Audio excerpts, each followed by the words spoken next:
And I'd say Kazuki therefore must be 2 years younger than everyone else. Because there's 3 years, right? There's 3 years in a high school. Oh, in Japanese high school, yeah, there's three years. Yeah, Arima's second year, obviously Kazuki's first, and the rest of the cast are third years. Kazuki is He's also just- 16. Yeah, it's just because of where it falls, actually, I guess. God damn it, I hate the goddamn 18... The whole 16 to 18 gap in Japanese versus everywhere else. God damn it, fuck shit up sometimes. If there's Well anybody that said. actually cares about that.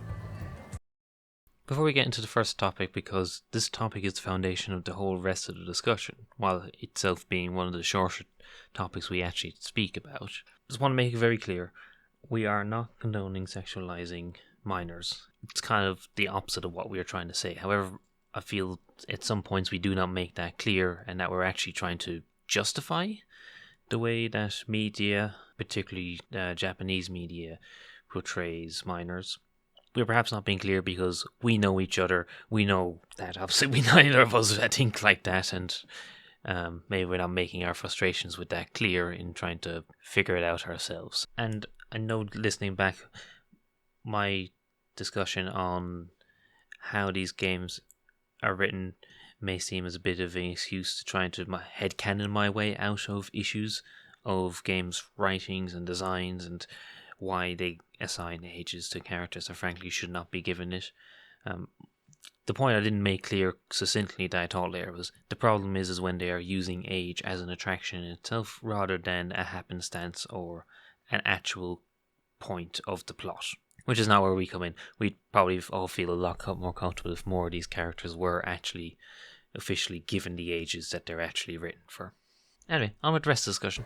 Well, because at least in America, below 18, absolute no-go, right? Like, come on. You get called a fucking crazy pervert if you even think about it. Right.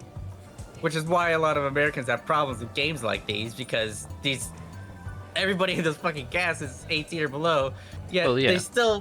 they're fucking cute or hot or something, right? So you're like, God damn it, like, what am I supposed to do? Right? Like, I don't know how to describe this without sounding just fucking wrong in my society, but I just don't know. Yeah. It's not just this game, it's most Japanese games, but Yes. to be fair, a lot of other Sure. ones, though, at least bump them up to 18, or at least have them closer. Yeah. I don't know, man, like, because I can't just say I don't really have a problem with it, because then I just sound fucked up. I don't know, man.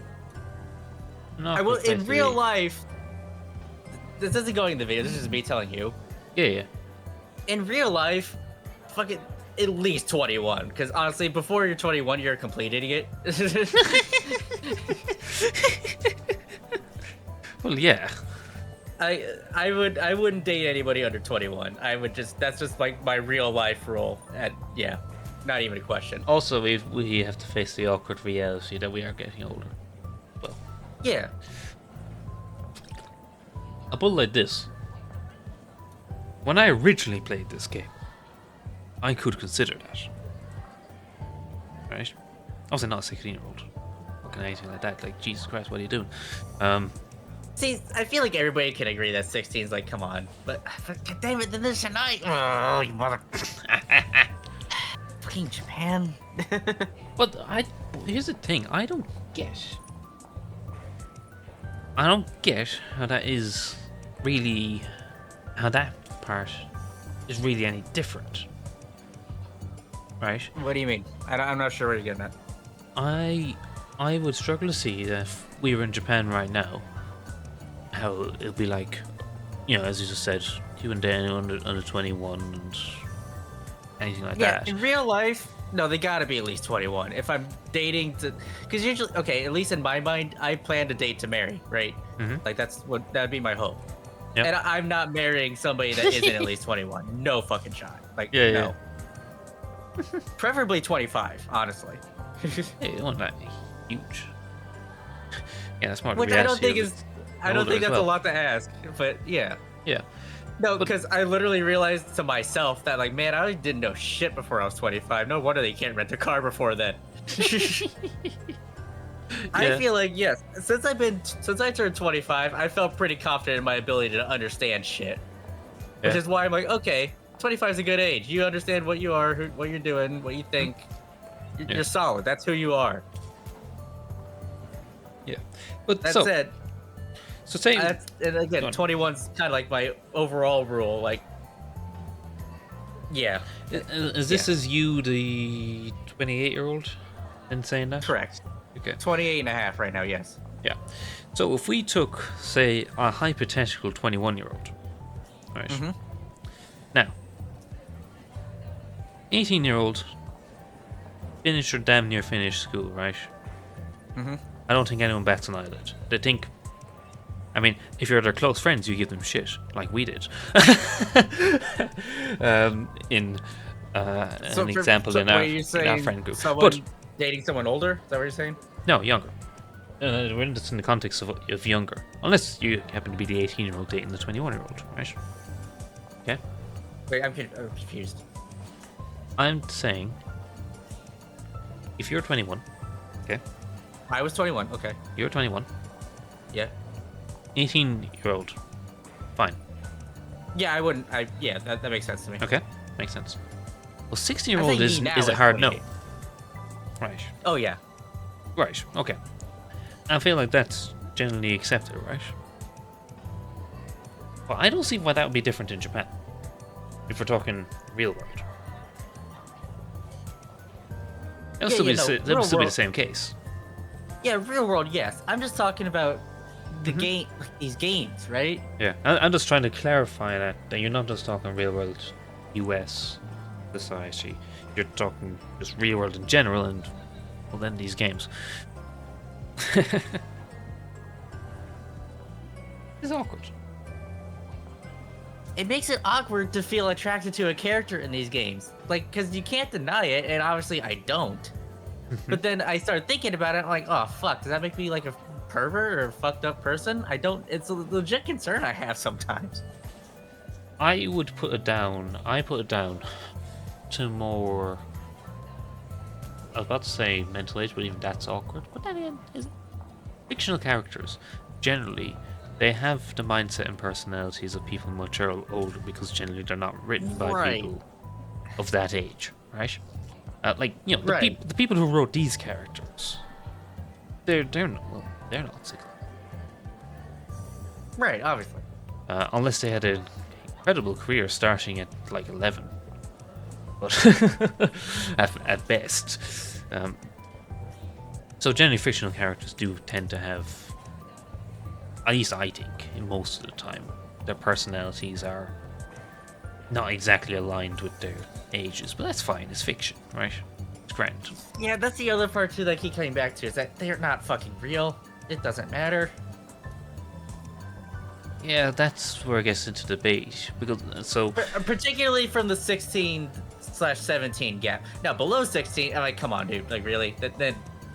Yeah. There's way more issue below But that. But the 16 to 17 thing that's the big gray zone, it's the gray zone because of how they are portrayed, right? and because of American standards. Obviously I'm talking about my culture standards. Yeah, but the thing is, they're being treated, and they are acting very much adult-like, probably more adult-like than their actual real-life equivalents would ever act, right?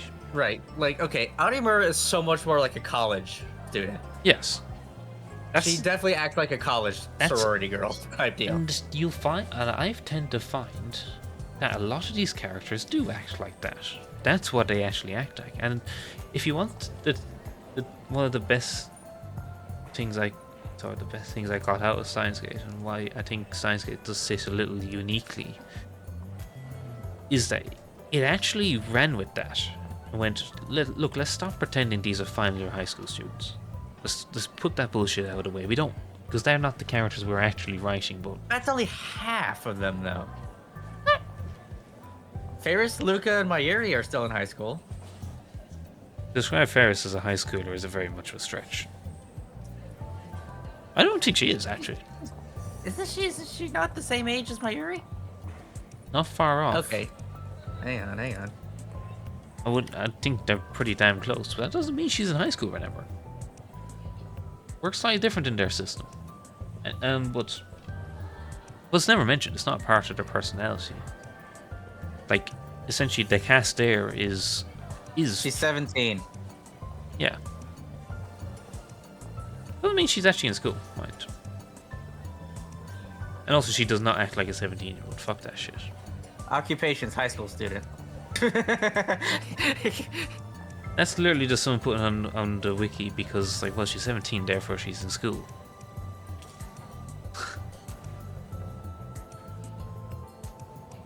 I mean, my headcanon is she didn't even bother with high school, and I don't see why she would. I thought that's how she and Mayuri met. Fuck your canon, I'll substitute my own. Okay. Anyway, the point I'm getting at is that they're not all supposed to be these magical 16, 17-year-olds. Right? They're actually people. I just imply the 16, 17-year-olds aren't people, and you know what? That's correct. I guess it's more of a thing that, at least what I gather from some people in America, like, okay, there's some people in America that are like, whatever, they're fictional, but who cares? Yeah. Like, as long as they're the gray area, whatever. But there is some people that just think less than 18, oh, you're fucked up. Why do you think that? You know? Like, just the label of 17 or 16 automatically makes it like you're fucked up if you think they're cute or hot or something. The thing is that from actually looking at the pieces, and this is not trying to pass it, and I do think it is a legit criticism at how these pieces of media are written, but they're not portrayed as that. That's not what they're portrayed as.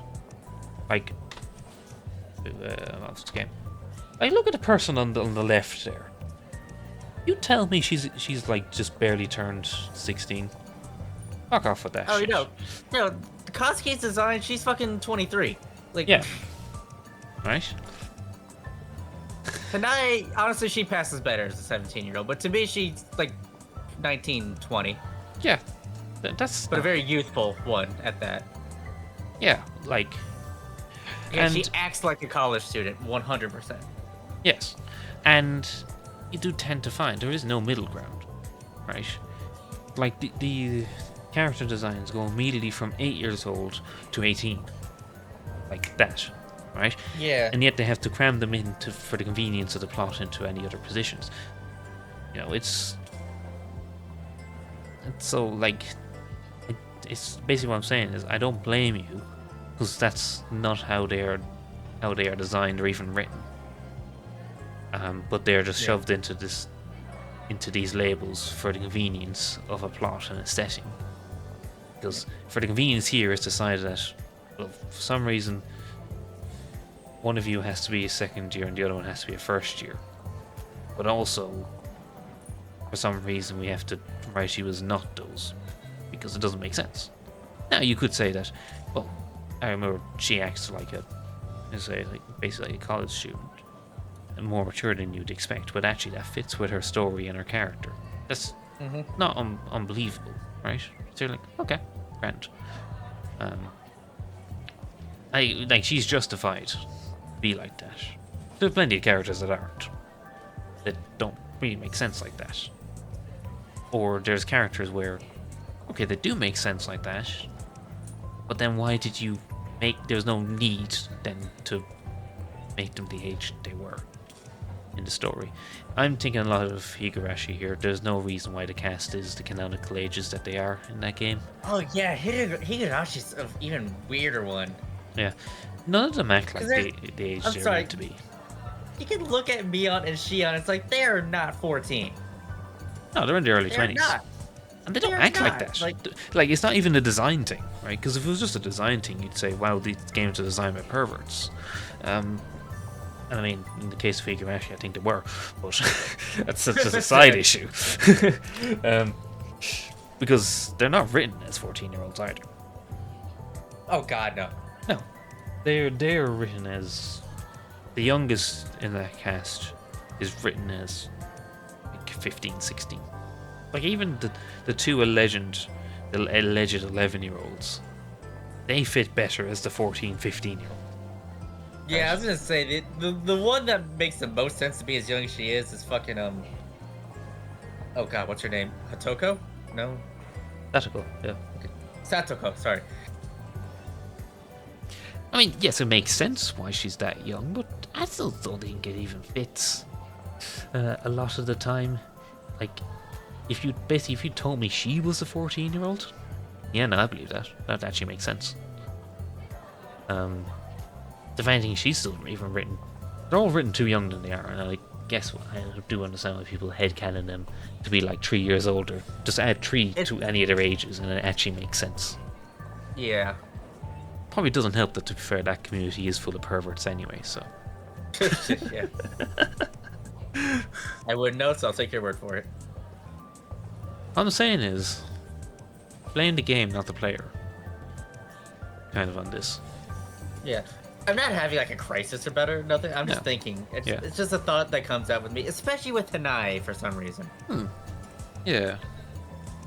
She's a particularly egregious version. Because she's very certainly below 18. Like most of the other ones, like Danganronpa did a very good job. They never actually said how old they are at any point. Yeah. And I mean, come on, they're fucking freshmen, so they gotta. Anyway. Logically, yes. At least the first game. Yeah. Second game, they would be a little older. I think it really comes down to, in terms of if we're just gonna play this, just in terms of why is it okay to be attracted to said character. It's entirely down to how they are designed. If they're clearly designed as a child to go burn in hell. Oh, I mean, yeah, like regardless of what label they put on them, you know. Basically, yeah. Like, on the whole, they try to have their cake and eat it with this sort of thing. In that they'll draw an 8-year-old and declare them 19, then they'll draw a 21-year-old and declare them 13, right? They're trying to play it both ways, so you're screwed one way or the other, right? that is true. Even if like an older character, supposedly older character, does look like a child, I'm just not pass. Hard pass for that reason alone. Yeah, that's I guess the point, right? Yeah, that's true. That's where I come. That's kind of where I come down to it. It's like you can sort of technically your way around everything, right? But given this isn't real life, and I can't go to jail for any of this, I'm gonna say that carefully because I think in some cases you can, so don't take that as legal advice. But my point being, it's more on the design, the writing, that the number is literally just made up for convenience and to get nerds to have a stat, right? Yeah. That's where it comes into it. It comes down to how they're portrayed. And when you think that's not going in the video, I mean, this was a long sidebar about. I don't know. I don't know. That could nearly feel like this branches out into a topic on its own. Anyway, I might turn it to something. I don't know how I portrayed myself in that, so we'll see. I'm not going to portray you as as morally questionable. I don't think I was either, but I just don't fucking know. It's just fucking Americans, man.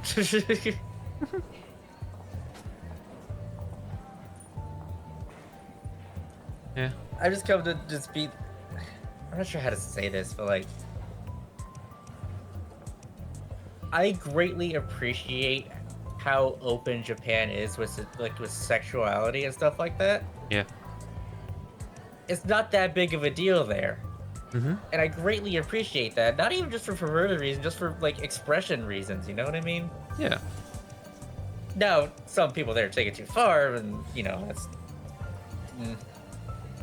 the can of worms. But it's a can of worms, and it's not like everyone in Japan would even agree with you on that. They would think that nearly any of it's too far.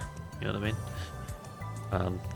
You'll have people who are very for, very against, even if on the whole, it's quite open and free, as you say. I think the point we're basically getting to is that Protestantism was a grave mistake. Yeah, that's the main thing I'm trying to go with. That is that Americans are so unbelievably prude when it comes to sexual anything, and it's just kind of sad to me. Yeah. Because like, it's only a big deal because you said it's a big deal. If you don't make it a big deal, it's not a big deal, and everybody's like kind of happier for it. Mm-hmm. And yeah, like all these kids and whatnot can see all this fucking violence, shooting, gore, whatever. But one titty? Oh God, no! God, that ban that for life. That's horrid. What is wrong with society these days? Mm-hmm. Because that's not. That's such bullshit. It pisses me off. Yeah. No, it is. It's entirely bullshit, and it is being. I guess that is a lot of the change, say, in Western Europe. Probably since the mid-century onwards, has been the destruction of that. In Ireland it happened very, very quickly. I would say, like within a single generation, it was utterly destroyed. For very good reasons. Why? And basically, it's essentially, as a society, you need to lose your religion. Or, more accurately, you need to lose Christianity, because fuck that shit. Or any of the Abrasiatic religions. But obviously, Asian societies don't have that burden. Because, their religions aren't derived from the Abraham. Yeah, Abraham. Basically, everything those derived from Judaism. Right? Fuck all that shit. Put it in the bin. Right? Well, maybe not all of it in the bin, but like, if you can't comprehend for yourself what bits are worth keeping, no, it's just safer just throw it all in the bin. There's some good shit in there, but no, if you can't decipher that, you're just better off throwing it all in the bin and just sack it off, right? And and you do find that in this example, the Asian religions or hodgepodge that they came up with does open up open up different perspectives and different ways of approaching things, because of course, obviously, in this example, we're saying, wow, Japan, so forward thinking, and they're like in utopia or whatever, right, on this subject. There's other subjects where like, wow, these people are backwards. They still use fucking fax machines. Fuck that shit. That's obviously a trivial example, but yeah, not changing topics. So I'm,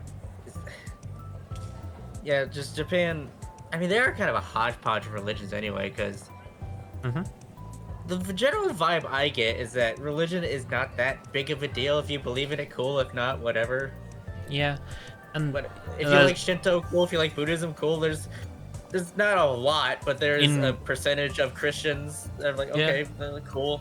And in reality, it's fair on your Shinto Buddhism example. You probably find most people, mix of both. That's whatever they feel like. Or just like a little bit here and there, right? Yeah, exactly. That was completely okay there. I mean, that was the whole. It was only relatively recently that those two religions got split up, historically speaking. Recently, I think 18th, 19th century, maybe even 19th century, that was split up. Wasn't one of the Meiji reforms that actually split up those? Well, my point is that recent that they're even formally split up, because that's kind of just how they rolled, And obviously they're not organized at all, right? You see, you don't walk into a Shinto temple and find a convenient Bible. Right? Yeah. they're at least upfront about it. It's like, we just made this up as we went along, you know, just the vibes. Yeah, roll with it. Which is frankly how, you know, Christianity and Islam should be, but they're not, because anyone who said anything else was executed. So, yeah. But people can't appreciate, oh yeah, so that's it. This was just, you know, some bullshit you made up. Because you just executed the guy who said, wait, maybe not. Whereas in Japan, yes, you still execute the guy who said this is bullshit. But some of them were at least able to get to the next village, and they were like, nah, that's cool, here.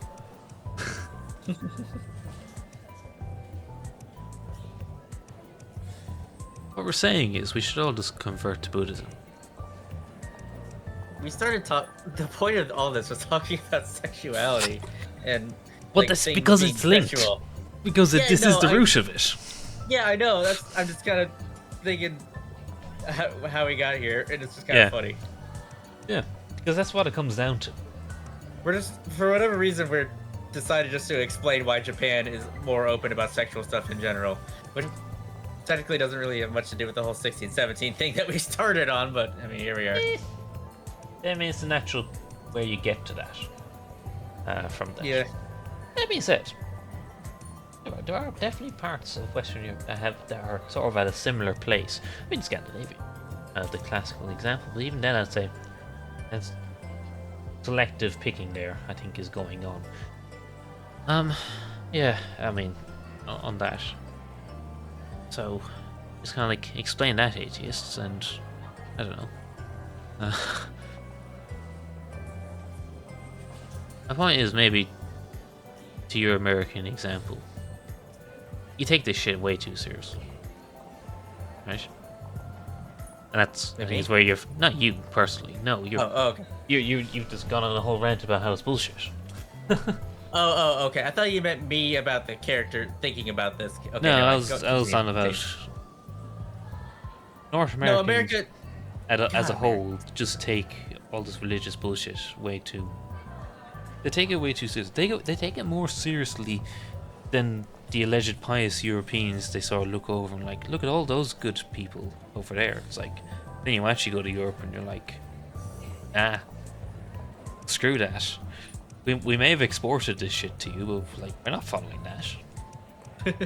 I mean, which makes sense, because I mean, the original people to go to New World, they left because they're like, wow, these, you know, fucking satanic neighbors we've got, like, I can't be seen next to these people. I'm going to go to America. Fuck this.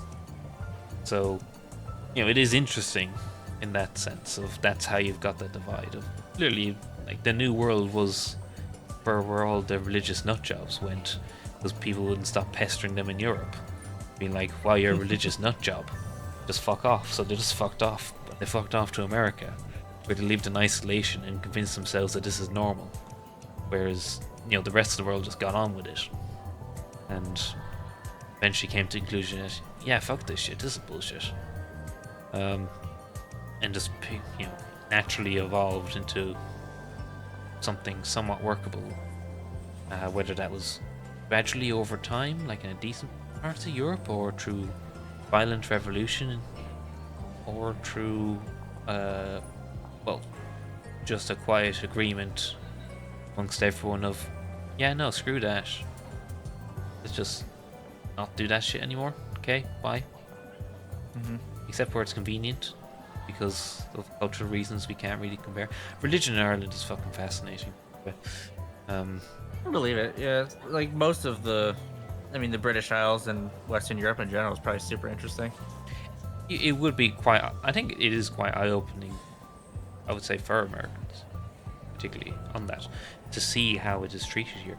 Because I may be being a bit facetious here and saying, wow, it's a continent of atheists, because it really isn't at all. It's that whole thing is interesting, that dynamic. I'd say especially the Irish case, because it's happened so quickly, and it's not like the French, who quite brutally ripped the plaster off with the revolution, but they were also ripping the plaster off everything at that time. And in many ways, they as quickly reverted back, but it was slightly different. Obviously, a fascinating, well-known example. But the Irish one is very interesting because even within my lifetime, like I was born into a society where the clergy were effectively the second class. The first class were, if you want, the actual rulers. The clergy were the close second, and everyone else, normal people, were the distant third place in society. And they held power that, you know, you look back on and you're like, that's so fucking dumb. You know? Like, I keep using this example, but when I was, would have been 13 at the time, literally a girl in my year was sent to detention because she happened to say in a religion class that, you know, pointed out that, wait, what you're telling, topic of the time, you're explaining Catholic beliefs and, well, Protestants believe something different. She was a Protestant. Now, she got put in detention for that. And, you know, that was very much in recent times. What would that be? That would be 12 years ago? That was a thing that could happen? So by just simply pointing out an observation, she got sent to detention? Yes. That's absurd. Yes, it is. It is, and there was many things along those lines that would. I mean, so when I started secondary school, which would be the equivalent of like middle school in most systems, or whatever the middle school is. In Ireland there's only 2, whereas obviously in most countries there's 3 schools. There was, I think, a grand total of maybe like 6 or so. It was definitely less than 10 non-religious secondary schools in the country.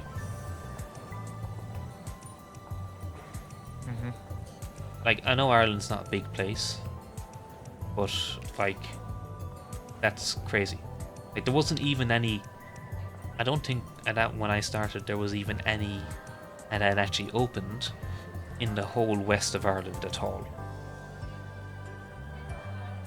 I think they were pretty much all in Dublin at that point. Now, that did quickly change after that. I think now my county has 2 non-religious secondary schools. Okay. This county has also the 3rd biggest city in the country in it. My point is that is still pathetically little. Like, if you live in like West Limerick, you've no choice. In most places in Ireland, you have no choice. You're going to the Catholic school or you're going to no school. Right? That's it. And now, obviously, they can't make you do any of the Catholic stuff, right? If you're, you know, if you're like, nah, I'm not doing that shit, they're like, okay, cool. You know, that's fine. And obviously, in more recent times, that's seen as more normal. The thing is, even within my time, that was still seen as unusual.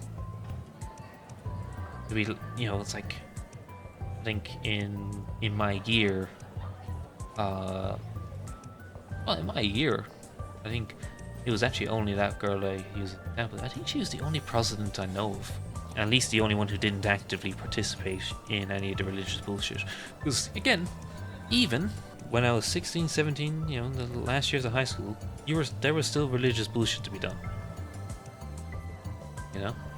Yeah. I think, have we talked about this on the channel before? I know we've talked about it as friends just hanging out, but I'm not sure on the channel. I feel like talking about like our experience with religion in school. Yeah. Because I can tell you, I remember mine pretty well. Yeah. Because it's so fucking weird. Yeah, because you had to more. Because in your case, they had to more clearly separate it out, right? And that's what made it weird, right? So, one time I remember, and I think it was the last time I ever had to deal with religion in school, was in 3rd grade. The 1 year I was at this school in Fort Wayne. Long story short, I was in Whitley County schools for most of my life, except for 3rd and 4th grade when I lived with my mom in Fort Wayne. And for those 2 years, I went to 2 different schools. But in 3rd grade, I was at the school, and I don't remember when it was in the relative to the year, but it doesn't matter. There was a class that we would go to. So 3rd grade, like elementary level, whatever the fucking age I would be, I don't know, like 11, I don't fucking know. Anyway, no, it'd be younger. Pointless. They would bring a trailer, like something you could load on the back of a truck. Yeah. And they would set it on the side street that went along the next to the school. Yeah. And it just sat there for like a month or a couple months. And I'm not sure if it was daily or every other day or whatever the fuck it was, but we would go out to that trailer, like sit. It was kind of like a school bus style seating. Yeah. And they would tell us about the Bible and Jesus, and this is what Christianity is or whatever. Yeah. And I just remember watching videos about this shit, not remembering any of it, and then going back in, I'm like, well, what the hell was that? Why did they bring out this trailer just to teach us about Jesus? Yeah. And I might have had some other Christianity-related class thing before that, but that's the last one for sure that I ever had. But that was in 3rd grade. It was 3rd grade. What age is that? I can never remember ages. Hold on. Like, are we? I was about to use Irish terms, which literally don't exist. In any other I country. know it doesn't work. 8 to 9. Okay. So at that age, we had already done our first communion through the school, and we would have been a year off doing confirmation again through the school. I think actually that has changed in a lot of places in Ireland, even since my time, where they no longer do that in school. Like, yeah, you were literally inducted into the Catholic Church in school. That was part of normal everyday life. Okay. And this is the interesting aspect, right? Is that as sort of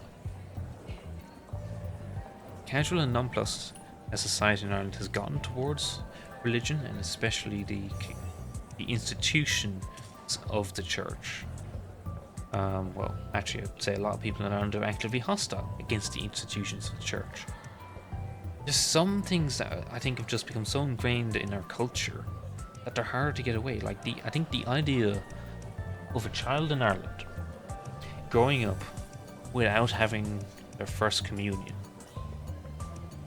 and that being what it is, because it's essentially, it's a bit like I can't think of what the Japanese equivalents, but I'm sure they have some. Just as an example, and you probably find them in societies around the world.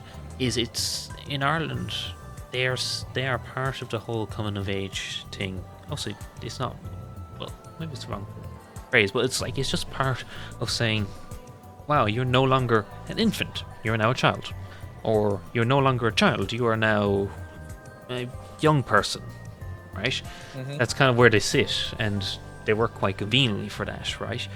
Even though they're very, well, like, they're so intrinsically tied, obviously, into the religion, but obviously in a very religious society, well, that doesn't matter. You're going to be doing that anyway, right? It all fits in. Like, your religion, your life are so integrated. Obviously, that makes sense, right? And everyone is in the game, right? So that suits.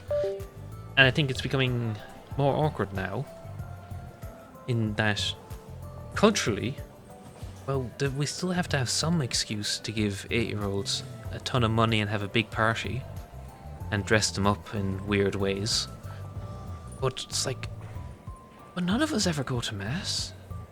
Like, what the fuck is this shit? Oh, we need to do this because it's tradition. And it's weird not to. You know that way? It's like it's so ingrained into the culture that it's kind of an awkward thing now. Say if I was a parent in Ireland, it's like, well, how the fuck, what would I do? Like, on one hand, it's like, I'm probably not religious. I'm probably not bringing up this child in a particularly religious fashion.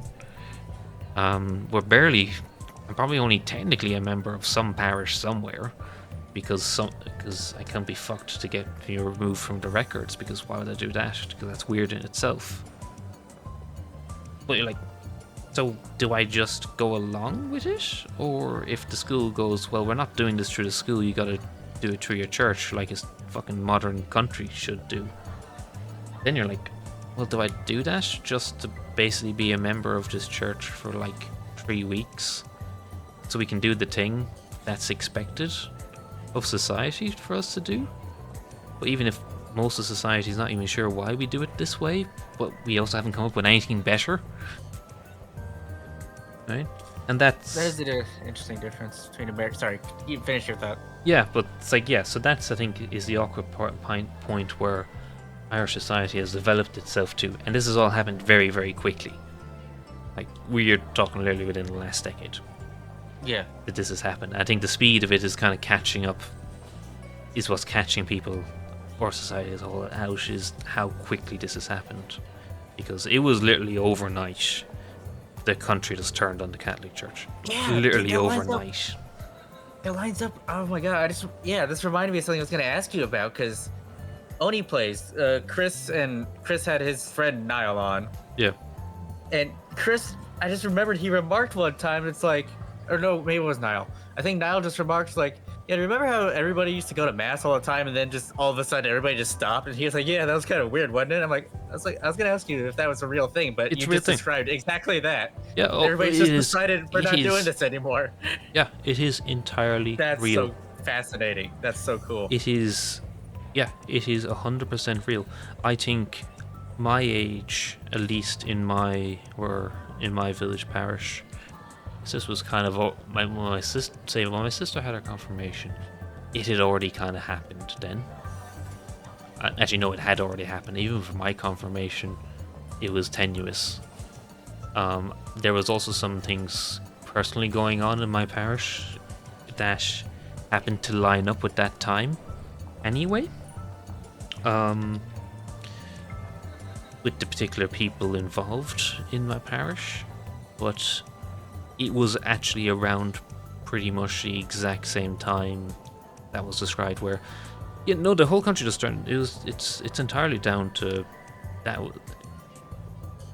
And I don't know what it was, because I was really too young at the time, because basically I think I was like 11, 12ish. Okay. When I was like 10, 11, 12, right, that time period, that's kind of when it happened, and there was a lot of things going on there at that time, because basically that's when it was really, really coming to a head that, one, the Catholic Church has basically been abusing the population of Ireland since the foundation of the state and independence, that they were incredibly corrupt. All the child sexual abuse had come out at that point. It was coming more to a head. People were actually now knowing what was actually going on in the laundries. The stealing of children, the murdering of single women, all that sort of shit, right? That was all coming out because all the people involved in that shit through the 60s and 50s had conveniently died. So it could come out. Because that's, the way things work. It's like, once they're dead, oh yeah, now we can actually admit that these were things that actually happened. Very much when still in living memory, all of this. And even though bits and pieces like this had happened through the years, there was that, and it was also when, I guess, trust in institutions in Ireland had basically dropped to the floor after the financial crisis. Because I think it's often the financial crisis, while its effects were different everywhere and were potentially terrible anywhere, in the countries of the pigs, as we were called in Europe, it was Portugal, Ireland, Greece, and Italy and Spain, were particularly harsh. It was near total societal collapse in all of these countries to different degrees, but not far off each other. And Portugal, Ireland, Greece. I get it. Okay. Yeah, no, that was the collective for them. at least in Okay, European I media. thought it was an insult. I was like, oh no, it's just an abbreviation. Yeah, it's an abbreviation. Or acronym, right? Yeah, an acronym of the countries involved. These were the countries that had, nearly completely financially collapsed and basically these countries all went bankrupt in the Great Financial Crisis, which is amusing to hear people go on in the UK about. Wow, we had such a terrible time in 2009. I only went on holiday twice, or whatever the fuck they're on about. And it's like, and now, obviously, personally, we got off really well out of that. Not that we did really well, it's that we just didn't do terribly. You know? Yeah. You mean like you personally or Ireland? Me personally. Ireland, okay. No, Ireland was a disaster. No, Irish society basically collapsed overnight. Yeah, it's a disastrous blight that the country still hasn't recovered. Yeah. Everybody knows about Greece. I think they've just done the worst job of recovering. Yes, Greece was the worst example of them, but I think people then appreciate what happened in the other countries of the pigs. Yeah, that's the thing too, because it was a full-on constitutional crisis in Ireland. Yeah, I didn't know that Portugal had a big problem. I do remember hearing about Ireland having a problem, probably from you.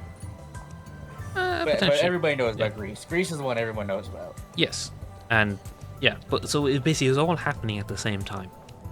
Mm-hmm. I think, in one way, that was the most outwardly pissed off the Irish people was actually towards the Catholic Church, who actually weren't responsible for crashing the country, particularly in that case, but they had it coming anyway, so it works out. Yeah. Like, hey, you know what? While we're at it, fuck these guys. Yeah, basically. Yeah, that's fair. Like we're rioting, we need to riot somewhere. Let's also riot here. Yeah. Not riot, but you know what I mean. Oh yeah, that would be drastic. The only people who riot in Ireland are fascists. But yeah, so it was literally that. It was literally overnight. It was decided that, no, what, fuck this shit. Like, we've had enough. Essentially, my parents' generation. Because I know we always loved it. Say, our generation, we like to think, oh, we're the ones who are rebelling against the cause and all of that. No, in Ireland, it was, in reality, what it was our parents who had basically sucked it up all their lives to this point. And either their parents were either dead or they were just pissed off. They were like, nah, fuck you, you're just an old bastard. I don't give a shit what you think. Or I'll pretend to not be like one of those people, at least in front of you. Yeah. And they just went, nah, screw this. Screw you all. Like, I get it, yeah, because the church was so foundational. Okay, yeah, continue. Yeah, that's it. They were just like, no, we're just going to break it. It's like, because they do fit in that kind of awkward generation, I think, because of independence as well. In that their parents, say my grandparents, say, as an example, they were the first generation to grow up in an independent Ireland. Their parents, my great-grandparents, were children, teenagers, young adults at around the time of independence. Right? I think there is a difference there, because our great-grandparents, my great-grandparents, they suddenly actually had the freedom. For them, the whole institution, like being able to build a Catholic country, was a freedom. Right? That was something they had literally died for. Mm-hmm. Right? Or at least that's what they convinced themselves that's what they were dying for. It wasn't really actually what a lot of the founding fathers of the Irish Republic, I don't think, really were aiming for. Some of them were. Some of them weren't. Some just wanted religious freedom as part of the whole thing, because remember, again, this is coming off centuries of actually religious freedom being completely oppressed in Ireland. So this was the hard swing the other way once the shackles were off, right? My grandparents then were the first generation to grow up with that, and obviously in that background, it's just what it was. It's what you grew up with. It is what it is. Everything's great. Nothing better. Then it was a parents' generation who grew up again with that completely institutionalized, society, right, where the church is completely integrated into your entire life, right, in no matter how cruel, unfair it is, their word is basically law above law, and it is literally enshrined in the Constitution that is the case. Which again is often not appreciated enough, that while yes, the Irish Constitution from day one guaranteed religious freedom, it did come with the caveat that all religions are equal except Catholicism is more equal than the others. Ooh. See, and then that's kind of fundamentally wrong right there, right? So, and that's not me going, oh, that's just how they interpreted the Constitution, that's how they put it in practice. No, that is literally the wording of the Constitution. It's not like the American one that's just straight up freedom of religion. No, it's basically you can do whatever you want, but the Irish state actually gives preference to Catholicism. That was in the Constitution. That might still be in the Constitution. I don't know if that ever got pulled out. I think it might have at some point. But that is literally in the Constitution. So yeah. So when all this sort of hit the fan, I think a whole generation that had grown up with that, but also grown up at a time when Ireland had obviously opened up a lot more. It kind of, Ireland in the 30s, 40s, till even the 60s was a very isolated and insular society. The 60s onwards, it opened up quite a bit, which would then be my parents' generation. Mm-hmm. Right? So, yeah, they really jumped on as if they went, you know what? Now that it's out here, it's basically vindicated everything we thought all along. So fuck y'all, was basically the response to all of that. Fuck y'all. Now, even if they're quite religious, let's be honest, my parents are fairly religious, right? They, in terms of their genuine faith and all that, they, especially my mother, generally is a religious person, right? Okay. Oh, she's got no time for the Catholic Church. They can die in the fire, as far as she's concerned.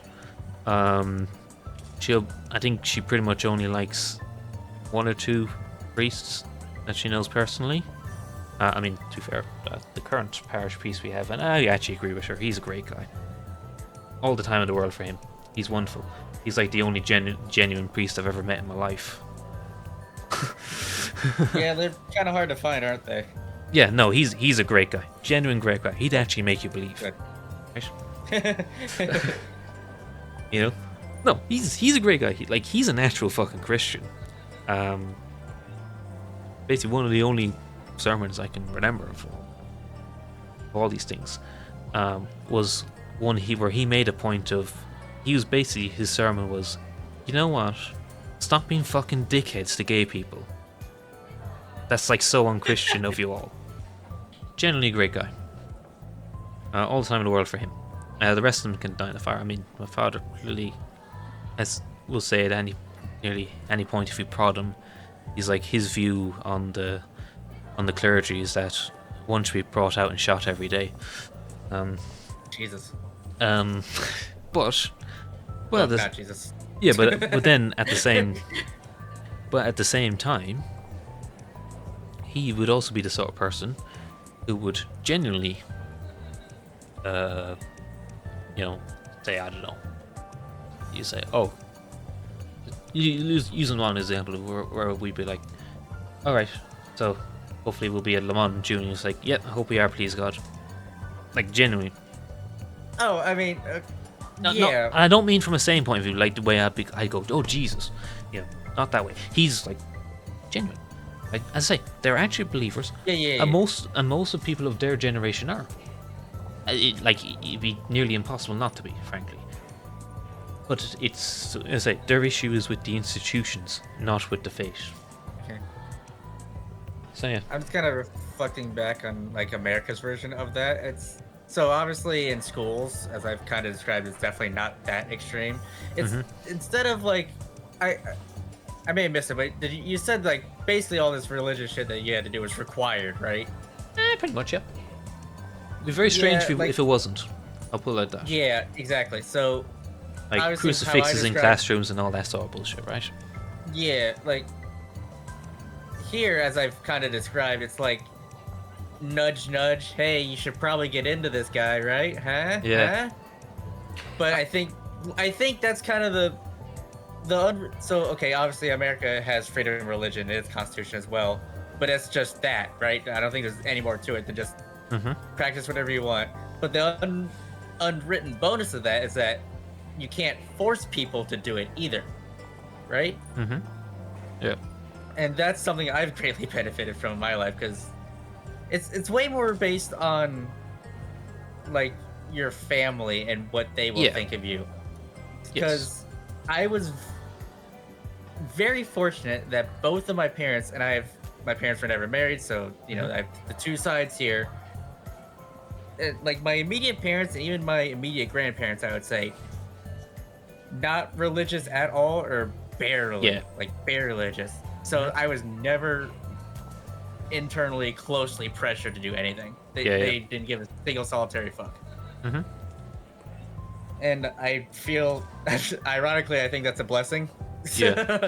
So, yeah. because then I don't have to worry about any of that shit, right? I don't have to think about religious going to fucking church. That just sounds annoying. Like, yeah. You know, like, and it's interesting you give that example of it was never a thing in family. We were a good Catholic family.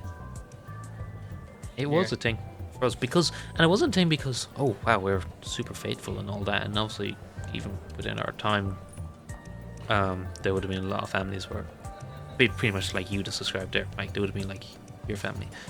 Fuck. My immediate family, yes. I was gonna keep going about my more extended, but go on. Yeah, but the point is that we weren't. It wasn't a case of, oh yeah, you said your prayers and you did all this and you went to mass and all that. Again, it wasn't. Well, it wasn't just because it was a family thing. It was because, well, that's just what actually most families do. You know, your extended family then. Yeah. So, yeah, like I'm gonna say grandparents on down.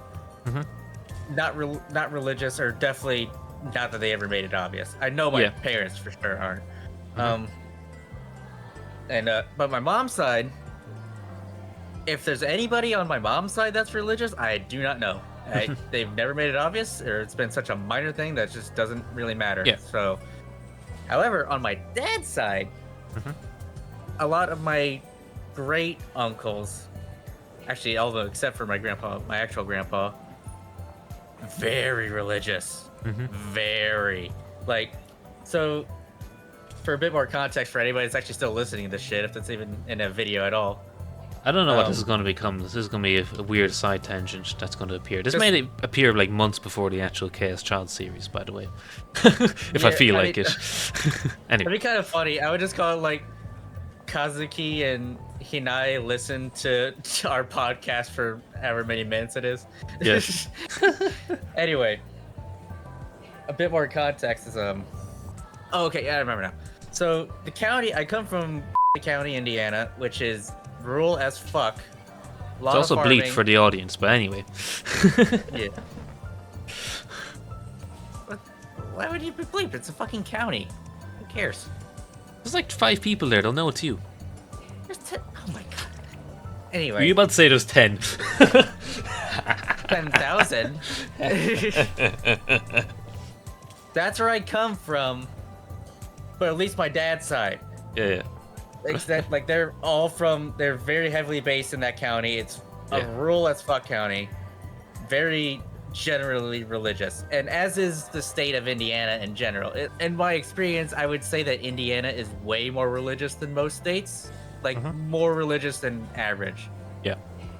You can tell by how much of it votes Republican. Anyway. Shocking.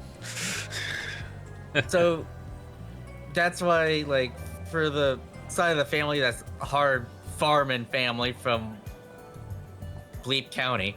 I can't say my county anymore. There's some hardcore religious people on my dad's side, and I don't know how my grandpa and my dad kind of broke out of it.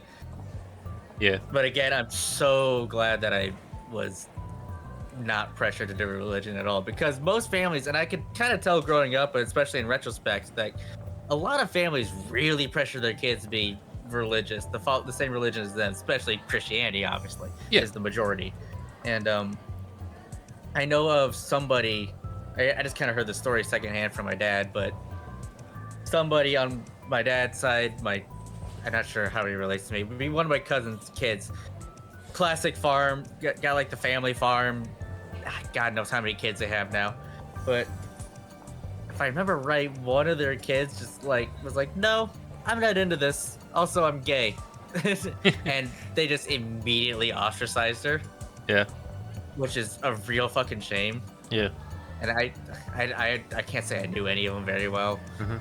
but I just knew the story secondhand, and knowing the person that the parents, the dad in this case, was like, yeah, I believe it. The religious to the point of being nutty, I would say at Yeah. points. Mhm. And that's just what bugs me about religion sometimes, man. Yeah. Just especially just the American, is evangelicalist the right word? I don't know. I think that's what we would The gospel associate. the with. gospel spreaders of America are just Yeah. batshit crazy and so fucking annoying, and ugh. Yeah. And it's not like the government. Obviously, it's not like the government or schooling doing it. It's just people existing. Like, yeah, we can do whatever religion we want. It's like, well, motherfucker, I can choose to also not believe in any of this bullshit you're trying to tell me. So, Yeah. with And I all due guess respect, fuck off. yeah, and I think that is why in Europe they never got a foothold as strongly. I mean, yes, there's batshit fuckers over here as well. But it's because the societies in general are a lot more homogeneous.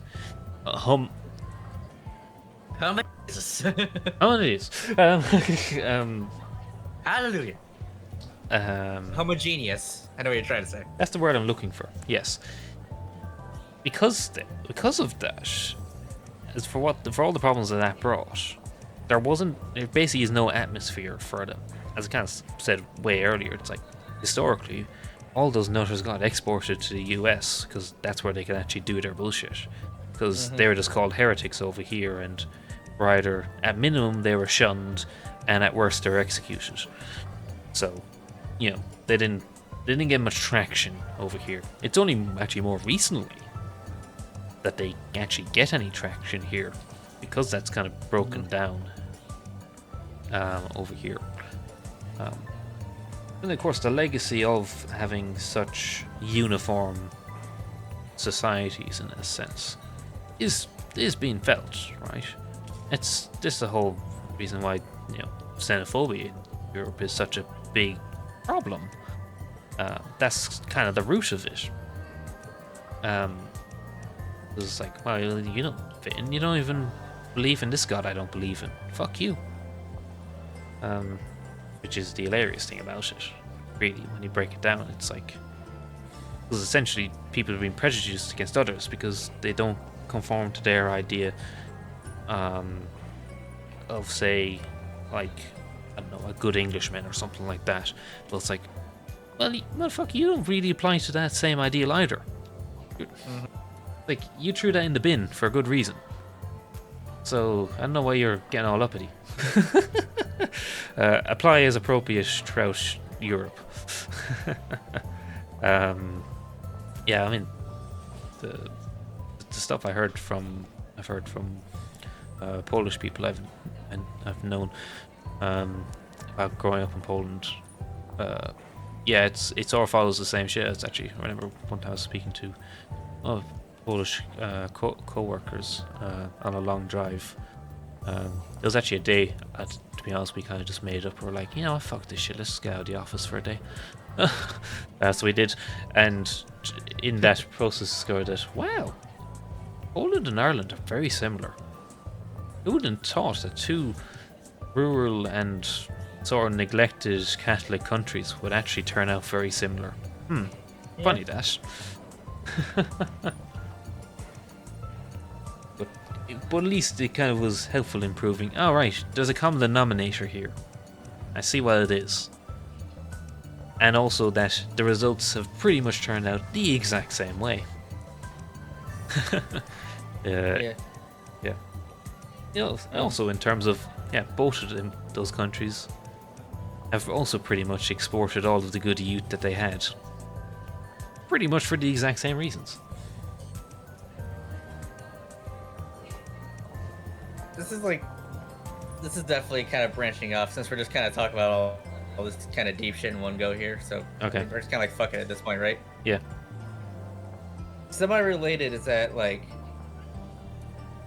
it's kind of crazy to me that I was able to go from small town Indiana to wanting to live in Japan. That just seems kind of fucking crazy to me thinking about it. Yeah. Coming from a small community of like maybe 100 people to wanting to live in Japan just is kind of fucking insane if you think about it, especially from a very religious, very tight-knit community such as county, right? Mm-hmm. Yeah. And there's a well, in the end, I don't care what my family thinks about it. I know my mom's side is like they're all for it, right? Yeah. I'm talking about the extended part. Obviously, immediate family, they're all like fucking do it, like obviously. Mm-hmm. Yeah. But the more extended part of my dad's side, I'm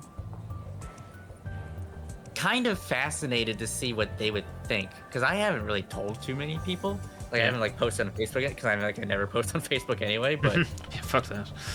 I'm kind of like thinking like I may just do it, like when I know for sure that it's happening.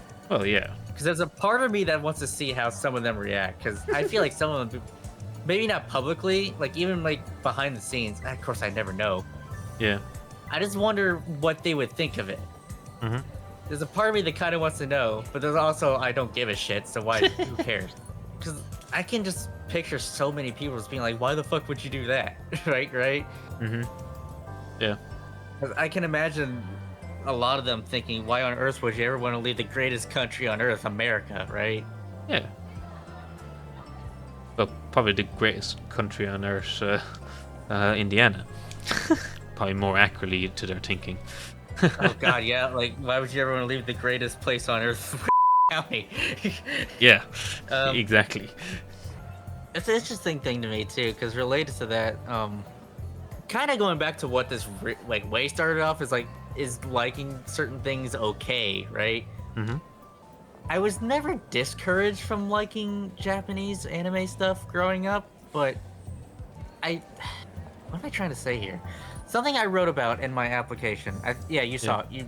You were my proofreader, so you saw it, is that I want, if I were to come back to America, something I would want to do is to encourage other young people my current age or lower, whatever. I mean, I'm kind of old, getting written perspective, but regardless, especially from like smaller communities, that it's okay to like this stuff, like foreign things.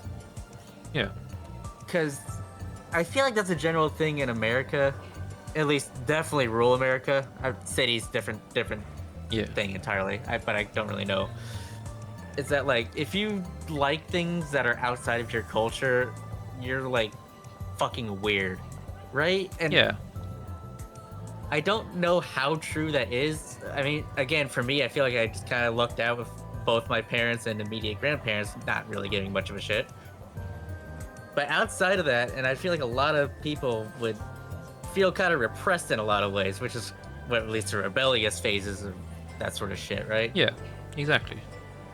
And I would love to be able to like expose people to this, because I mean, I feel like relatively I came on to all like Japan and all this shit like late. Yeah. Like to convert my whole life to want to explore this country that I just find super cool, fascinating, and I feel like I would love to live there and see how it goes, right? Mm-hmm. Yeah. With high hopes that it could go well, or it could go wrong. I could hate it. I don't know. I want to find out though, so that's why I'm doing it. Mm-hmm. Anyway. Free is only around the corner. Right. Yeah. Interesting, just to briefly latch onto the rebellious phase. I am finding it somewhat amusing to look back on. Not look back on, but to when I catch up with people I did grow up with, who had their rebellious phases, to see see how it all turned out, if you know what I mean. I had a very interesting reconnection with a very close family friend. We've extremely Sorry. really close. I just realized something connected back to what I was saying, but continue. Finish here. Like, we were really close. And now, his upbringing, his and his brother's upbringing, 2 brothers, I would say was very strict. Now, they had an English father, Irish mother, and I would say they were very much brought up in an English way, which was not entirely compatible with society as a whole, but was whatever. It's not like anyone could do anything. But I think it was always sort of unsaid that it's a bit weird, isn't it? They're always a bit weird, those people. Anyway, when they were, I think the youngest was maybe like 15, 16. Our parents broke up, split up, moved to different parts of the country. Well, actually no, they stayed where they were with their mother. Father fucked off to the other side of the country. No, they still, whatever. They're old enough. It's like whatever. Yeah. Yeah. It is being fascinating to watch the don't give a fuck attitude that side of the family is now taken. If you want the ones that remained, basically, it's 2 brothers and their mother. Because I think it was so liberating for their mother. She's completely changed. I think anyway since then, in that she's kind of reverted back to who she was, and the 2 brothers were also my close friends. Well, not against their mother either. They're all close family friends anyway. But like, they've gone completely. You could say in one way you could look at it and say, "Wow, they've really gone off the edge." But to be honest, with speaking to them and seeing what they're actually doing, I'm like, "Fuck yeah, you're living your life." I mean, basically, they've gone from being who they should have been, essentially mathematical prodigies, because they were. I don't know what the younger one was meant to be, given this kind of all went to shit right before he had to make that choice. But the other was like, he was a full-on track to just be engineer, be a sensible person, go do something real with your life sort of person, right? Now they've gone completely off the end. They're both basically 20-something-year-old hippies that just somehow scrounged up enough money to go to Amsterdam every year to spend a week getting high. Like he was saying how he's just scrounging for a job now, so that he can try and become a freelance photographer. Even though he was telling me how we were up in Sligo, which is like north end of the country. Yeah, we were surfing up there, and I lost my camera. This is a guy who's gonna try and make it as a photographer. I lost my camera somewhere, so that sucks because now I have to buy another camera. I don't have money because he doesn't have a job. He doesn't have it's like, but and it looks completely like a hippie, right? It's like completely gone off the end. And I'm just listening to this because some of this talk about the music he's doing and all that sort of shit. And it's like, fuck yeah, you're actually living your life. This is amazing. Yeah, that's the general vibe I get from telling like my immediate family that I'm doing this, right? Yeah. Because I imagine, like I said, I came into this sort of thing late, so I imagine it was like very out of left field for them. Mm-hmm. Because that's it. Okay, growing up in the era I did,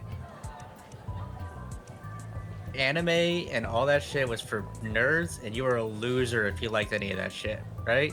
I mean, society as a whole still thinks that, but anyway, go on. But I would say, especially since I'm gonna say like last 5 years or so in America, at least, it's become way more okay to like this shit. Way more okay. Like you can just talk about it in the open, and nobody will bat an eye anymore. But when I was growing up in like the 2000s and the 2010s, early 2010s. Oh yeah, no, absolutely not. It just wasn't cool, right? No, it like wasn't. Being a nerd wasn't cool. wasn't the thing or whatever. Yeah. I disagree with that. I know. bullshit. Yeah, I know there was Two, still that's that. a whole different point. I mean, yeah, and there was that fad where it swung the other way, and now we've come out the other side of that as well to be like, yeah, whatever, do what you want, basically. Yeah, so now liking this shit's like fine, which is really liberating for me, and I guess that kind of lines up with my timing of just getting into it. Yeah. But there's still the thing that I'm trying to get at is that stigma is still in the back of my head, which is why I feel like it's just I don't really talk about this sort of stuff with people very much outside of Discord, where I know you guys don't give a fuck or also like it. I mean, I don't either. I don't, and I don't see how I ever could. Like that. Exactly, it's the same thing. Like, it's only like if like somebody else lightly hints at it, or I like make a stupid reference and somebody gets it. I'm like, oh, okay, here we go. You know, that type of deal. Yeah, I mean, even even as far as I never told my family. So when we were in Japan, and even when I traveled in Japan, right, you probably picked up on it. It's like it is constantly back to the family group chat of, right, this is what we're doing now. This is what we're doing now. Oh, look, I saw this thing. I saw this thing. Yeah, right. Oh yeah, I do remember that was kind of like a nightly update thing. Yeah. Yeah, it was a nightly thing where I would basically spam like 20 images describing what the day was and what happened. Right. Yep. Yeah, that's not unique to that trip. Every time, every trip, anything of note, it's basically like that. Okay, because I don't do Facebook. I don't do any other social media bullshit. Right. With my family, that's literally my only form of communication is the WhatsApp group. Right. Yeah, I don't even do that. I just if they ask me how I'm doing, I'll tell them how I'm doing, and that's about it. Otherwise, I don't really update them until I get back. Yeah. So basically, that's my form of just putting it on Instagram. Is right. Anyway, I never even told them about the Minami concert. I still haven't. I never even told them what I did that evening. It's kind of a black hole that they haven't really never been noticed or questioned, and obviously I think they may have seen the videos of the series, which obviously did describe what I did that evening. But even that, which is, I think that's far more like socially acceptable. Right? Even that, like, nah, it's a little bit weird, isn't it? Even talk that much about. Even though, like, you throw on my mix on Spotify, and you'll probably get 10 songs before there's even one with English lyrics. Oh god, dude, my like 75 song playlist, it's probably like 65 to 70% Korean, another 5% Japanese, and the rest is English. Yeah. Oh, mine is like, it's like I could conceivably listen to it, and it'll basically be nearly entirely Japanese with a healthy dose of Korean thrown in as well. Right. But yeah, it's like, but even that, I don't become actually. You know, the only if you want IRL person I've ever talked about any of that stuff with was the hippie friend I just described, who I caught up with a few weeks ago, because we were talking about music, and he was talking about, and we just got into the topic of the huge variety of music that he was into, because he was describing actually how he'd recently got into country music, right, of all things, which he was then using an example of what the fuck, right. Given that the actual music he'd been earlier describing me like playing would be like some of the hardest prog techno stuff you could ever come up with, right? And he's describing that. He was also describing how he'd gone to see a string quartet, and I then told him, hey, I'd gone on like a 3-day trip to Austria to see like 2 string quartets. But dude, also, like real quick, my iTunes is equally as insane. There is absolutely the most common thing is just K-pop. That's a good chunk of it. That's probably the most significant chunk. But of all the English stuff, it's all over the goddamn place. It's just, do I think it sounds good? Yes, it goes in the list. There's such a variety. Yeah, kind of fun. and that's that was basically the conversation. Was like, wow, that's kind of crazy, because we were both, we were Well, it was we're in the same way, right? And like I was then describing because because it got into talking about concerts, right, and gigs and that sort of thing, and I was describing. So it was like I was able to talk to him about, oh yeah, I went to this gig in Japan. This is what it was like, you know. Like I could just do that. It would be like, because he's like, yeah, it's cool. Like, oh, you tell me about all this Japanese music or whatever you're listening to. Yeah, it's cool. Because to him, yeah, it's fucking cool. Cool shit. Yeah. Like, it's like when I went to the ITZY concert in Chicago, right? Mm-hmm. I mean, most of the time with my music taste in general, I just don't really talk about it very much because I don't know why I'm so protective. Yeah, it's just too fucking. I find I'm so protective of it for some reason. Yeah. Oh, I'm the exact same. Like I just assume people don't like what I like. That's just my base assumption. Mm-hmm. Yeah, absolutely. Like I'll never have music on in the car, at least that I've picked, or anything like that if I'm with someone else. If I'll usually either switch it back to regular fucking whatever radio station I can find, or just turn it way down because I usually have it fucking cranked. But no, like the worst thing you could ever ask me is, yeah, put something on. It's like, no, you don't want me to do that.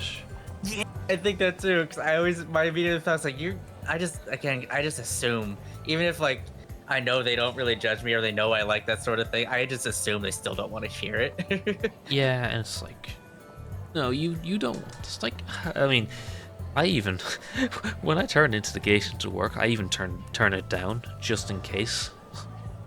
Someone might hear whatever's playing because it could be any shit that's playing, right? And it's like, I'll be jamming to it, but it's like I don't want anyone to fucking hear that. It's why I never actually listen to music in the office. Is the fear that one day the speaker's just going to blare out rather than in the earphones, and someone's going to hear what I say. Not hear what I say, but he's going to hear what I'm more willing to play it out loud, but quietly. Oh no. Yeah, for a while at work, when I was working in the warehouse, before they fucking banned music, which God, I'm still pissed about that. I'd probably still be working there if they freaking had that rule. Anyway. Yeah. It's very ironic for where you worked as well, of course. I know, God. Oh, I'm so mad about that goddamn rule. Anyway, like, I literally bought an iPod Touch just so I could keep it in my breast pocket and just have it quietly playing my music. And it was so awesome. I could just listen to my music and just be happy all day. And oh God. And even after they put in the no music at all rule, because for a while it was no earbuds, which was like, okay, that's completely fair and fine. I have zero problem with no earbuds. Yeah. But then they just banned it outright. And half the time, if I was on the top floor, because not to brag, but I was a pretty fucking good worker, so they trusted me with more shit. Yeah. And generally let me get away with more shit. But even then, if I was like upstairs just taking, I'm gonna call it taking a break, which is basically not doing anything for a couple minutes, I would turn on my music and listen to it anyway, because fuck that stupid goddamn rule. Yeah. But anyway, the point is like not the point of all this is just not really sharing. Especially me, was just sharing like my current Asian influences, especially with Japan, and musically Korea, well, TV shows too, or just in like bits and pieces, like because, I mean, I've gotten my grandma onto Korean shows via Netflix and stuff. Yeah, that's kind of cool. And like, especially with my grandpa on my dad's side, like he's the one that's kind of like fringe religious, it seems. He's not really, but he kind of alludes to it. Anyway. Yeah. Like, he asks me these things, genuinely curious. Like, he doesn't mean any ill will, but I can tell I'm explaining it. He just doesn't get why I would be into it. He just doesn't get it. And that's fine. Yeah. But that's like the kind of thing that's like, see, you're cool, so you don't really give that. I mean, okay, you care, but you don't care. You know what I mean when I say that. Like, you don't care. Like, it's not a big deal. What I like. But I know there's so many people that do care about what I think for some fucking reason. Yeah. That's why I don't like post this shit on Facebook, because I would love to have posted like about all my trips and stuff. But I don't like being judged, I can tell you that. Yeah. And I just feel like I would get judged just for talking about any of this. Which is kind of, actually, now we're coming full circle, fucking finally. Yeah. There was a point to all this. Yeah, this started off with me saying Hinae is super fucking cute, because she is. But No, it's like, because it's pretty much the exact same way, even though I'd probably do much. I feel like you, even though you've described all you've described, you're still even more open than I am. seemingly, yeah. No, you are. Like, especially, too, because I'm playing Danganronpa with my sisters. Yeah. My sisters, man, they're so fucking cool. They have been so fucking cool. Like, the entire time, I was, like, thinking, like, oh, there's no way they'd want to play this in Japanese. They'll probably fucking hate the game. And they're fucking in Chapter 3. They can't fucking wait to play it more. Yeah. They wanted to listen to Japanese voices, too, because they thought the English sucked. Well, It's funny, too, because as soon as we switched to Japanese, they're like, oh man, this fits so much better. I'm like, oh my god, how did these two get it? Yeah. They're like fucking 12 and 10. How the fuck did they get this already? Yeah, as we've already established, anyone under 21 is an idiot. Somehow they're not. I didn't say they're idiots. I just said they're not mature. We were heavily implying they're idiots. I think I actually meant to say they're not mature. That was my point with the under 21 thing. Was maturity more than being an idiot. They're also idiots. Look, you can be a very smart high schooler and not be mature. Obviously, yeah. I knew a number of them. Like, I was fortunate enough to hang out with the smart kids in high school. I hung out with the idiots because it made me feel better. And I realized that was a thing I naturally did. Oh, Yes, I was that cunt. Even though they all turned out to actually be really smart. So I think I was winning in the end anyway. Yeah. I mean, I was barely open in school at all. Like, it was like the last 2 years of high school that I finally actually got some real fucking friends. Wow. Yeah, I know. It's like everybody talks about like regrets in high school and shit. I definitely don't regret high school. Yeah. I definitely didn't peak in high school. I can tell you that. I don't understand how anyone could. It's like, wow, if that was the peak of your life. If you peaked in high school, I'm sorry, but you fucked up. You fucked up somewhere along the line, bub. Like you. But anyway. Yeah, and you need to. Like, it's not too late. You can fix that because you're starting from a very low bar here. Yeah. But yeah, like I've just always been extremely introverted, especially in school. Yeah. And the point I was gonna say, I regret not being more open earlier, right? Even then, even now, especially with family, mostly. Yeah. I'm just not that open. Not that I don't want to be. It's mostly just I assume they don't care. Yeah. Which I feel like I am right and also wrong. Interestingly, even though I obviously, so I wouldn't and didn't have friends. I did have friends along the way through, very good friends. Somehow, there's still people who care about me, even though I may nowadays see them once every couple of years, and they kind of joke about that. And I'm trying to figure, are you joke about that because you actually find it funny, or is that your subtle way of saying, when you come back, just fuck off and don't bother me? I don't think it's that, or anywhere near that extreme. But, you know, what I'm saying is they're very good people. And very good friends. That I would even tolerate and give a shit about my existence still, to this day. Yeah. But I would still say I would never very open with them, ever. I'm probably, ironically now, because of the very limited contact that I have with them, which is entirely down to me, nothing to do with them. But it's also partially down because I sort of, what you were saying about, I assume they don't give a shit.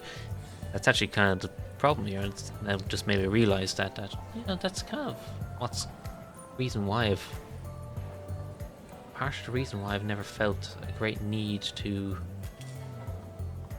actively try and keep in touch with them. Right? Yeah, like it's because I just assume they don't give a shit. Why do you give a shit? I have the same. I'm not gonna call it a problem. I'm just gonna call it situation. Yeah. Is that if I'm not forced to be around these people, I'm probably gonna lose contact with them. Yeah. Because I just don't set out to talk to people. Exact same. And it's something that I'm looking to change in myself. It's specifically going to Japan. This Japan thing. I want it to work out because I don't want to. What am I trying to say? I'm not saying that I need to change as a person. I'm saying I want to try to be more open. Yeah. And I think doing this is a really good chance to try. Yeah. I'll just say from being, been there, done that. Don't be too harsh on yourself if a year in it hasn't turned out in that sense, right? In that sense, yeah. Yeah. Also, in terms of overall picture, whatever, and just in the specific sense that, well, I'm going to go to this place, I'm going to be a different person, because I literally did that. I've been there, done that.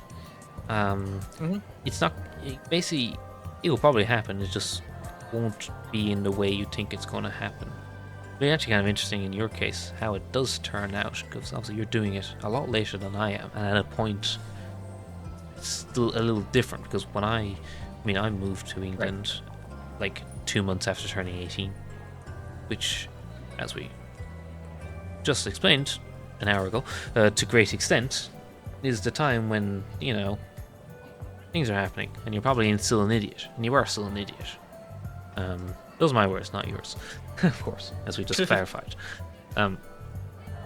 So, yeah, there's a lot of hope in one thing or the other, and what came out the other end was probably a very different person than I thought. I would even have imagined I was going to try and turn myself into. Because that's just how it turned out, right?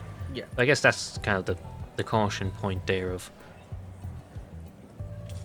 sort of expect to change and sure have an idea of what you want to do and give it a go, see how it turns out, but also don't be too harsh on yourself if it doesn't turn out exactly like that. No. My specific plan, the thing that I have to not really force myself to do, because I feel like I'm doing so, is just to talk to people more. Yeah. Just to talk more. Not necessarily be more open, just talk more. Because if I can do that, I'm confident I can talk to people now. Right? Yeah. Most of my life, I could not talk to people. Like, very well, at least. I couldn't hold a conversation to save my fucking life. Yeah. But now, I feel like I can. Yeah. But I haven't had much, because, I mean, again, there's another problem that I don't just go out by myself and just do stuff. No. Too much. Because, to me, there's nothing here I really want to do. If I go out by myself, I'm probably going to go look at fucking trains. Right. Right, yeah. So the primary thing that I wanted to get myself to do when I go there is to talk to people more. There's also the double benefit of getting better at the language. Yeah. So that's my first reason to do it. My second reason is just to get better at talking to people. Hopefully from that, I can naturally progress to being able to maintain friends and go out more and do stuff. Yeah. That's my long-term hope that I want to have via just talking to people and holding conversations better. Yeah. Which I'm confident I can do that now. Even with language barriers. I think the language barrier actually make it more interesting and possibly fun. Because I talked to one of my professors during my last semester. He lived abroad. Yeah. And I was like, you know what? You have office hours. Would you be okay if I just like brought some questions about living abroad and we just kind of chat about it? He's like, oh yeah, sure. I'm like, oh fuck yeah. So then I went and did that. Nice. One of the questions I brought up was because I think it was. He lived abroad in England for a while, but that's English, so I'm not counting that. I want to say it was Hungary. Yeah. I think he was in Hungary or something like that. One of those European countries out over there. I think it was Hungary. One of like the 30+ European countries. Yeah, one of those. Yeah. Well, I meant that area, like the Hungarian area. Whatever. The point is, it was a different language. So I was like, okay, how did you adapt, or how did you get by living with a language you didn't understand? Because I don't think he knew the language at all. At least that was my assumption, and he didn't make it seem like he knew Hungarian at all, or whatever. Yeah. Mm-hmm. So I know I'm not going in blind, right? I know the language somewhat, at the most basic sense. Yeah. Right? I mean, you can kind of judge how I did based off our trip. And I thought I did passable for a foreigner. So, I mean, if that, I don't know. I get it's probably a case of, I mean, this was the first time you'd ever gone to a place, right, where English wasn't the spoken or common language, right? Correct. I'll tell you that your understanding of the local language is probably somewhere in the top single digits of percents of any foreign visitors to anywhere. You think so? Yes, absolutely it is. Even Nobody has any fucking clue what's going on when they go to a place outside of their native language, right? Even though I still think I'm dog shit at it. Yeah. Okay. No, that is common. I would say, well, maybe the top single digits percentage is probably in case of English-speaking tourists. I think because of the last few decades, 20 years or whatever, with English becoming such a common second language, there is, when people visit English-speaking countries, obviously that skews a lot. But when they don't visit, say someone who even has English as their second language, and they go to somewhere that is neither their native language or English, I think they end up back in the same boat where you don't know the language, you know what's going on, no clue. Yeah. And that's normal. That's the baseline. Like, even my level of understanding of Japanese was probably far ahead of most visitors, say, to Japan, and I don't rate that at all. Right? It's nothing. It's barely, it's barely survivor level, right? That's like still way ahead of most visitors, and you can take that of anywhere. Yeah. So you say it was barely passable for a visitor to a country that speaks a foreign language. It is like orders of magnitude above what is actually normal. Yeah. I mean, we went, like, it's no shame you weren't with us when we did the post, well, Le Mans and the post Le Mans road trip, because we crossed at least 4 languages in like as many days, right, on that trip. And like once we got out of France, that was where the languages got exhausted, because me and my family have a rough understanding of French, at least in the context of traveling through France and surviving there. But like once we get to Germany, I have no fucking clue what German is. I don't know. Right. Yeah. I don't know how that works. Magnet doesn't know what that is. It's not Swedish. That's not English. So he's like, I don't know what the fuck this shit is. Hughes doesn't. Ours will know bits and pieces of German, but still, it was never really exhibited as being even near the level, say, that my family had with French. So, we're all kind of we're in a similar boat, with some better than others. Like me and Powers are better from his interest in German and Germany anyway, and my of just being in Germanic countries. Then we get to the Netherlands, and we're like, we've no clue what any of this shit is, but thankfully everyone in Amsterdam speaks English anyway. And in Belgium, we never really stopped to speak Flemish to anyone, because I don't know what the fuck that shit is. So, but point being, we had no clue what any language was, where we went. We had no clue what was going on. We didn't need to.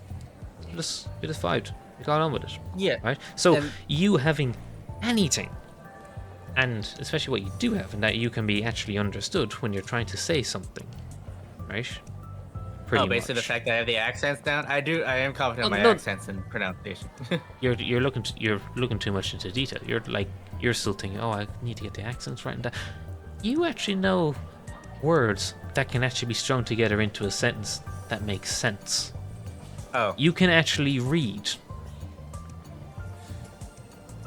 somewhat. If I put a page of kana in front of you, you could read it out, even if you. Oh yeah, all the kana. That's just piss easy. But the kanji. That's my point. Oh, okay, okay. That's my point. Next to no foreign visitors to Japan can even read the signs. No one can. Oh, yeah. I mean, okay. That's where I'm getting with this. No one can. We had the advantage of when we were traveling through Europe, they were all using Latin text that we could read. So Right. that, like, I don't know what that word is, but I at least can read it to I be able to recognize it as a thing. To then be able to, you know, even if I probably can't even pronounce it correctly, and I have no clue what it is, I can Yeah. at least recognize it that is text. That probably sounds roughly something like this. German's Right. weird with its accents, by the way. I still don't really know how they work. Yeah. But you go to Japan, you go to Korea, you go to China. Well, yeah, you know, Indonesia, Malaysia. Like, I can't even. You know, for most people, it's like they can't even decipher what's in front of them. It's like, why is that squiggle different to that squiggle? Right? Okay. And you've just said that's piss easy, of course. The kana, yeah. Yeah, it's piss easy, isn't it? Yeah. Yeah. Hiragana's super fucking easy. I mean, you taught yourself how to read Korean because it was fun, basically. I don't remember most of it, but yeah. Yeah, I get your point. I get the point. you get where I'm coming from. Right. I'll That's- circle back to finally to what before we continue with that thought, my Yeah. professor ended up saying it's like, you people find a way, right? Either through motion, Exactly. pointing, Yeah. figuring it out. No, you say we're Saying getting back it- to the point. This is the point we were always meant to circle to. Yes. Yeah, That's no, we're kind of where I was getting going to with this that. anyway, yeah. Yeah. Yeah. You know, like I'm fairly confident in Japan you can just say English words with a Japanese accent and it'll probably work. Yeah. Because that's probably what they. Yeah. That's literally it. Because that's what they see when they read English, if they can read it. Which they Right, probably yeah. Can. And, well, I say that quite presumptuously they probably can. At least from being there, I think they see enough English text. They've kind of gotten the gist of reading Latin words. Or, Yeah. And like especially now I feel like my Japanese is so much better now than it was when we went on the trip. well, I mean, the trip probably helped a lot. I imagine. The trip kind of kickstarted me getting a lot better. Like after that onward, I'm the best now that I've ever been for sure. Yeah. Because But I've like it even helps. like You've just actually playing had that this game. experience. Yeah, like even just playing this game, it's multiple words per sentence. I can understand. Yeah. Well, I mean, Right, it and- comes back to sort of the whole immersion learning thing, and well, if you spend 2 weeks in Japan, well, that's pretty damn good immersion. And especially if it's a kind of kickstarts of continuing that whole trend of study, games, anime, all the whole thing, right? It all helps. Yeah, no, that's your point. You'll find a way. You do find a way. Yeah. Works out. Yeah. But yeah, so you will probably change. Like it'd be completely fucked up and weird if you didn't. Yeah. I'm just hoping to be able to be more social. That's just what I want. Yeah, And I feel like it's so attainable. That's why I want to do it so badly, right? yeah. No, I'm finding it interesting. Side tangent is as if we haven't gone 6 tangents deep already. I do find it interesting how you so far you describe things that are very similar to my experience and how I was like and all that, whatever. Probably still am. I find it interesting, and this is not in absolutely do not take this in any way of knocking anything. Mm-hmm. I find it fascinating that you want to do this. That you I want want to be a little different. not necessarily different, but you want specifically that you want to be more sociable and open and all that. Mm-hmm. And this, I'm absolutely not knocking it. Fucking sent, right? Right, yeah. I'm not taking it that way. Yeah, because when I think, because kind of whenever you talk now and in the past about any of this, right? I kind of really in the back of my mind of, that's great. Yeah, I'd never do that. And it's kind of having me questioning, am I right here? Because it's like, well, we're coming from similar sort of positions, right? Mm-hmm. Maybe the difference was, yes, you just sort of describing if you only really opened up in school later on, whereas I had a pretty consistent level all the way throughout. Mm-hmm. Is that the difference? You trying to kind of catch up where I never really felt the need to, and I don't know, am I like worried, wait, am I going kind of the opposite way then? Am I cutting out too many people out my life? Because I then think, okay, the only real life friends I have are literally from school and uni. Since I left university, I mean, I'll say, yes, those other people I was friendly with. I had a very good neighbour in the last place I lived. Very good. You know, I'll definitely describe them as friends. But then I realised, wait, since I moved, I've like texted them twice. Huh. Yeah. You know, and you're like, hey, how am I doing? Is that right? But also, it's like, I don't feel the need. I don't. Yeah, I mean, Yeah, it's like I feel like I'm going in the opposite direction. Well, but then at the same time, I'm getting a lot closer then to other people, the other guys. You know, it's like, well, I feel like I'm getting closer in that sense. So it's like, is it okay? That fine?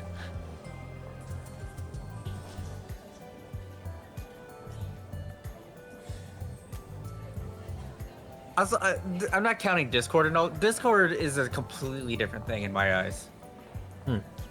Like internet friendships and internet relationships. I'm not saying they're fake. I'm just thinking that it's Yeah, different. fuck me. Wow. That's not what I literally just said. It's not that. I know it's not. You just said that. Like being social on the internet is so fucking easy. I feel like Right. right. Yeah. Especially because I like Discord a lot, right? It's literally changed my life. So, Well, yes, definitely. And yeah.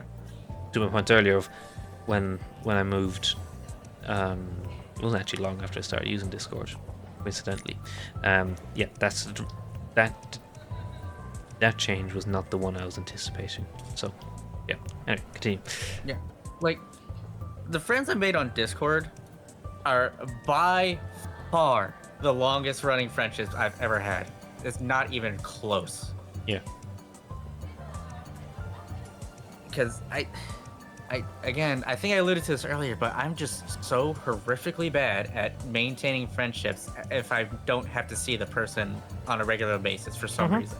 Oh yeah, absolutely. I know I'm terrible at it. Absolutely Horrifically bad at that. And I don't know what it is about me that I just don't feel ever a need just to go out and talk to people, like text people. I don't know why I don't do it.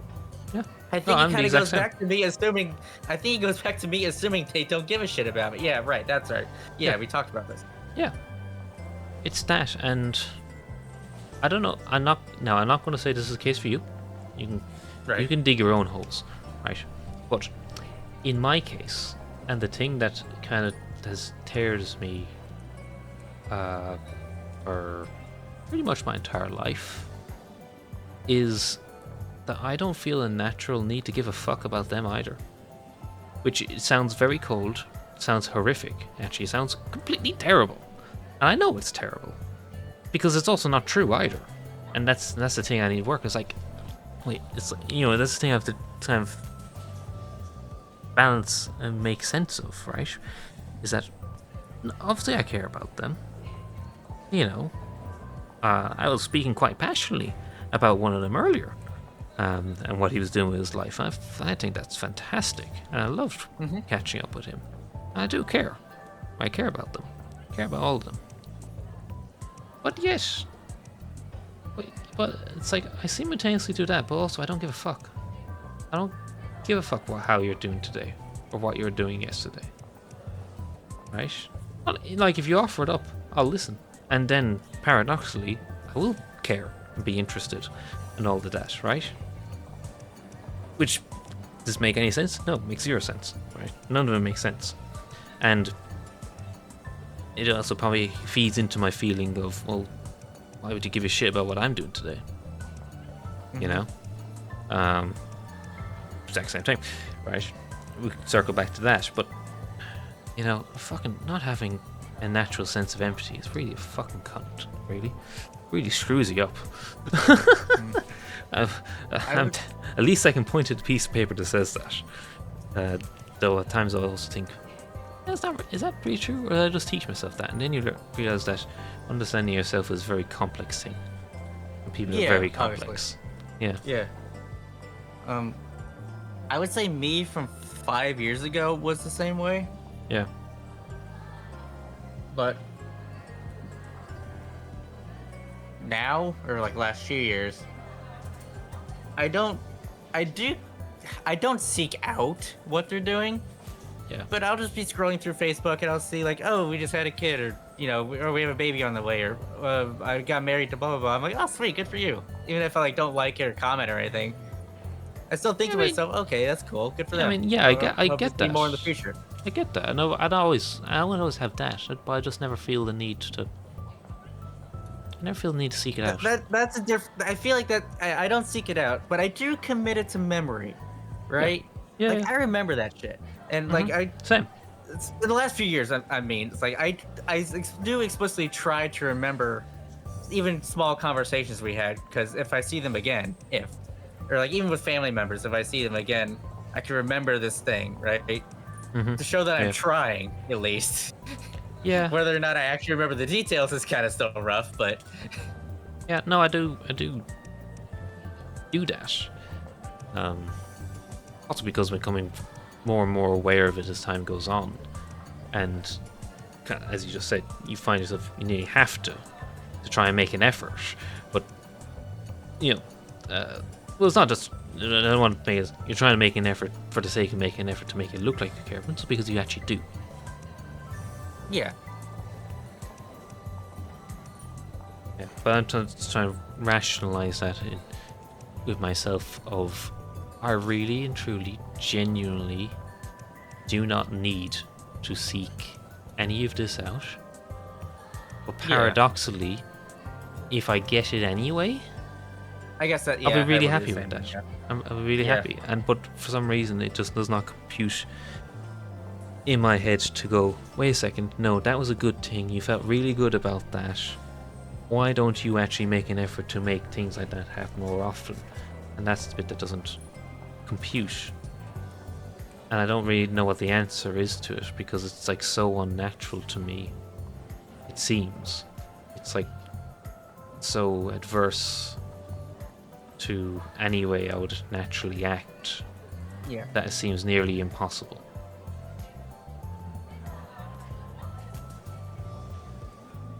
And I've kind of accepted it, and I've accepted it to the point that while I would be sad that it would happen, I would completely accept it if people went, you know what, you haven't spoken to me in like 3 years, and like, why should I give a shit about you, me in this case? Like, why should I give a shit about you? You clearly don't give a shit about us or anyone else, or like, so like, and I would just I would fully accept that.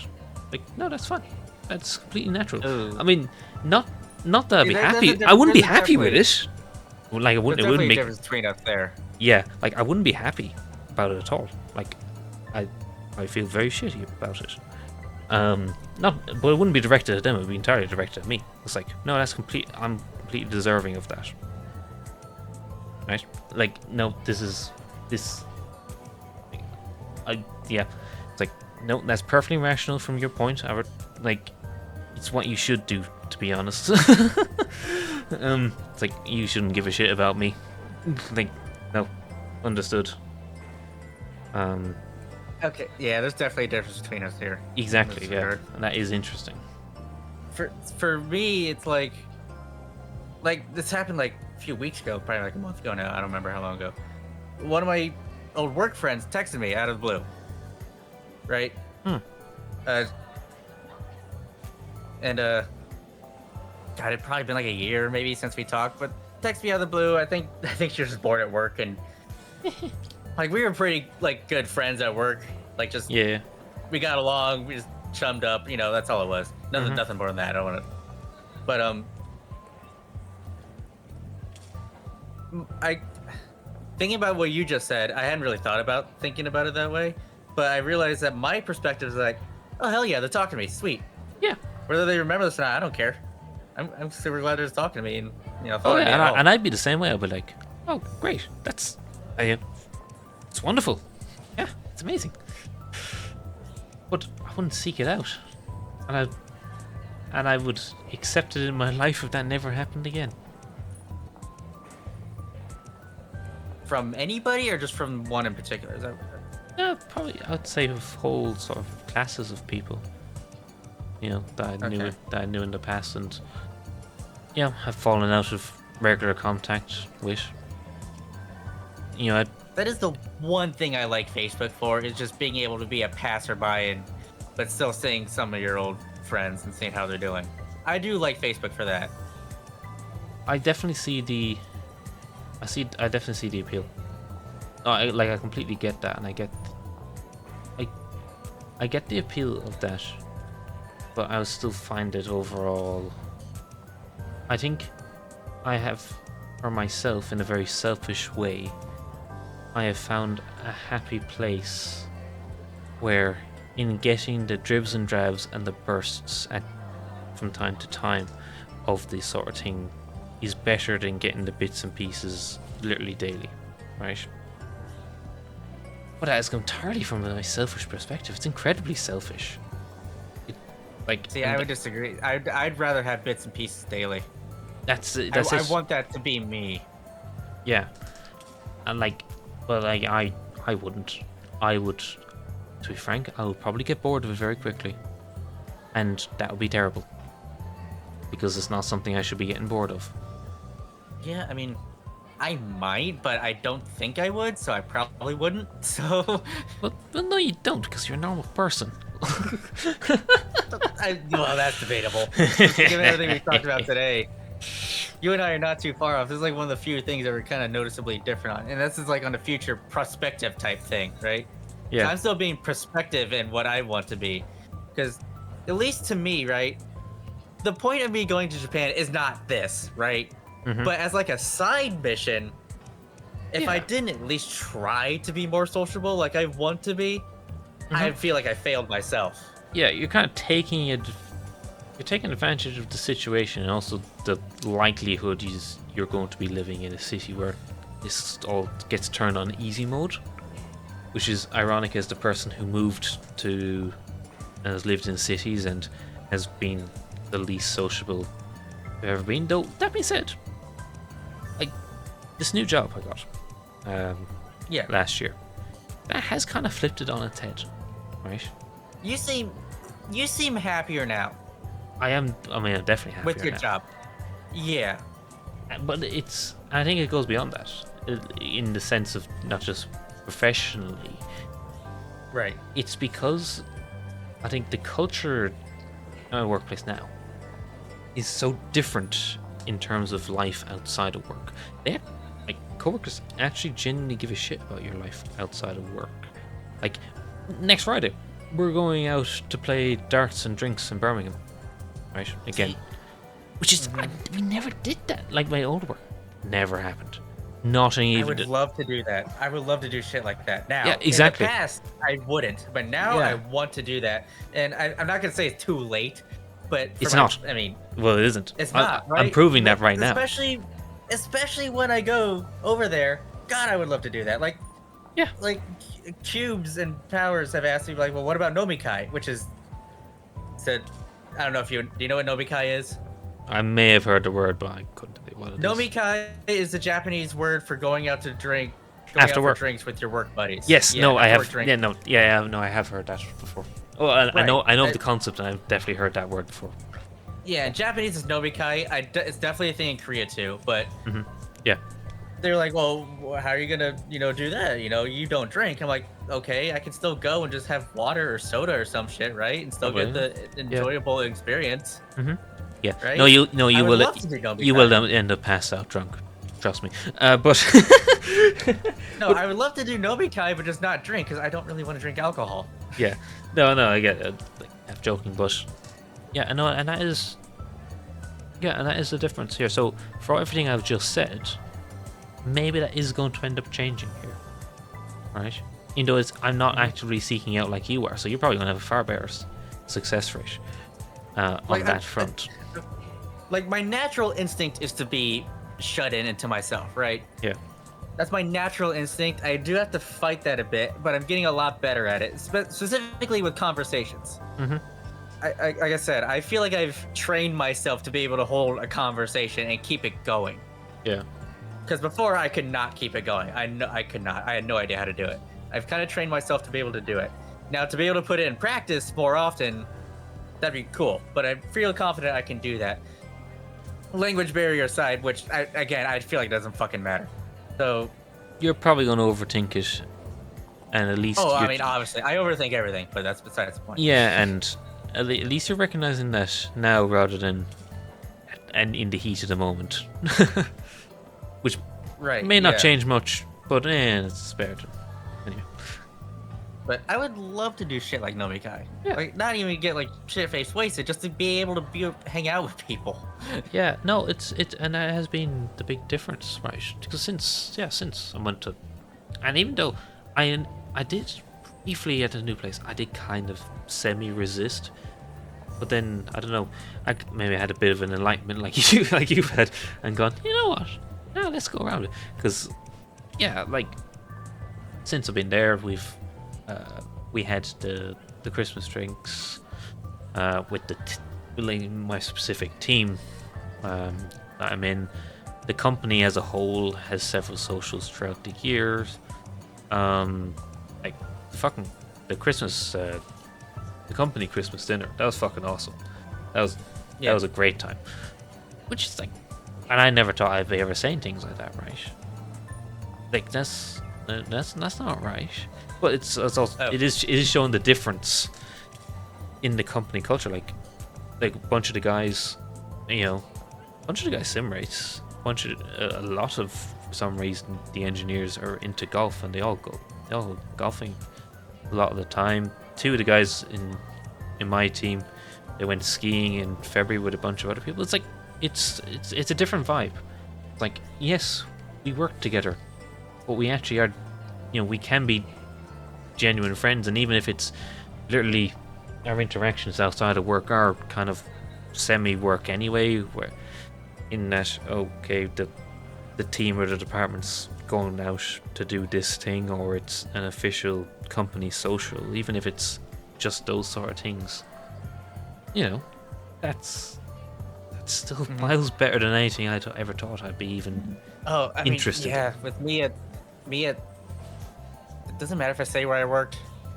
I can bleep it anyway. Actually, no, fuck, that means I gotta pay attention, be still paying attention this far in.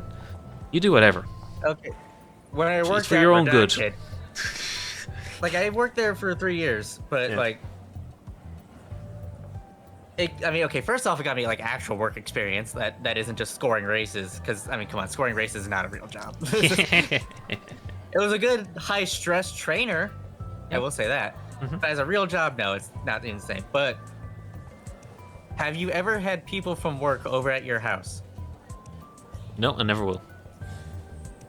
Ooh, okay, so there's a big difference between us. I had Yeah. some friends come over to watch movies at least 2 or 3 times. Oh, absolutely not. No, I would never get that close to anyone at work. I That may That's how I change, watched fucking. and that's What the the fuck did we interesting thing. watch? Fucking movie. watch? Oh, we watched fucking Castle in the Sky one time. Oh, nice. We watched Castle in the Sky and something else. Yeah. I don't remember. Yeah. And then the other time we watched John Wick's, the John Wick movies. Yeah. I think okay, maybe it was only twice. But regardless, I had them over. Yeah. I even bought You like did. pizza and shit. It was awesome. Yeah. Yeah. No, and That was and a big advancement for me. Yeah, and yeah, like I say, I not only have I never, I could never imagine doing that. I can't even imagine. Even now that you have your own home. Yeah. Oh, it was never a question. That was never a question. It was never an issue of having your own home or anything like that. No, that's never See, been. for me for late high school and Well, probably early work because I lived at my grandma's. Yeah, that would be and the difference. not be- Yeah. Whereas, It's not because there's other people there. It's because okay, the house is inside is not pleasant. yeah. Oh, I mean, in terms of I can just yeah, go on. I'll describe it to you more later if you want, but you don't want other people that don't know the place already to see it. I'll just leave it at that. Yeah, I get you.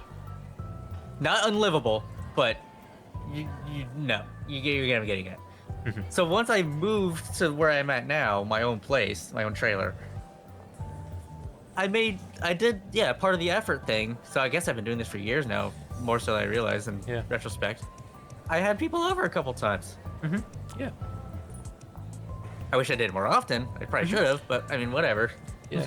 No, even though like, so my sister will have people over. She's had people over loads of times. I mean, like, funny enough, like the week we got the house, she brought over one of her friends from Ireland, and they were literally the first people to stay in this house. Were them. Was her and her friend, right? So she's a normal person, right? You know.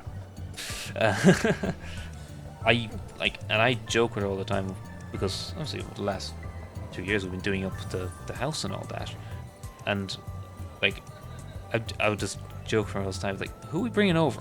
Like, I'm not bringing anyone here. So I was like, why are we doing this or that? Say if it's it's something like, I don't know, literally like in the house we have 2 chairs in the kitchen. I was like, why would we ever have anyone else? True that we actually don't even have a table. I was like, I don't need a table. Like, what are we gonna do? Bring people over?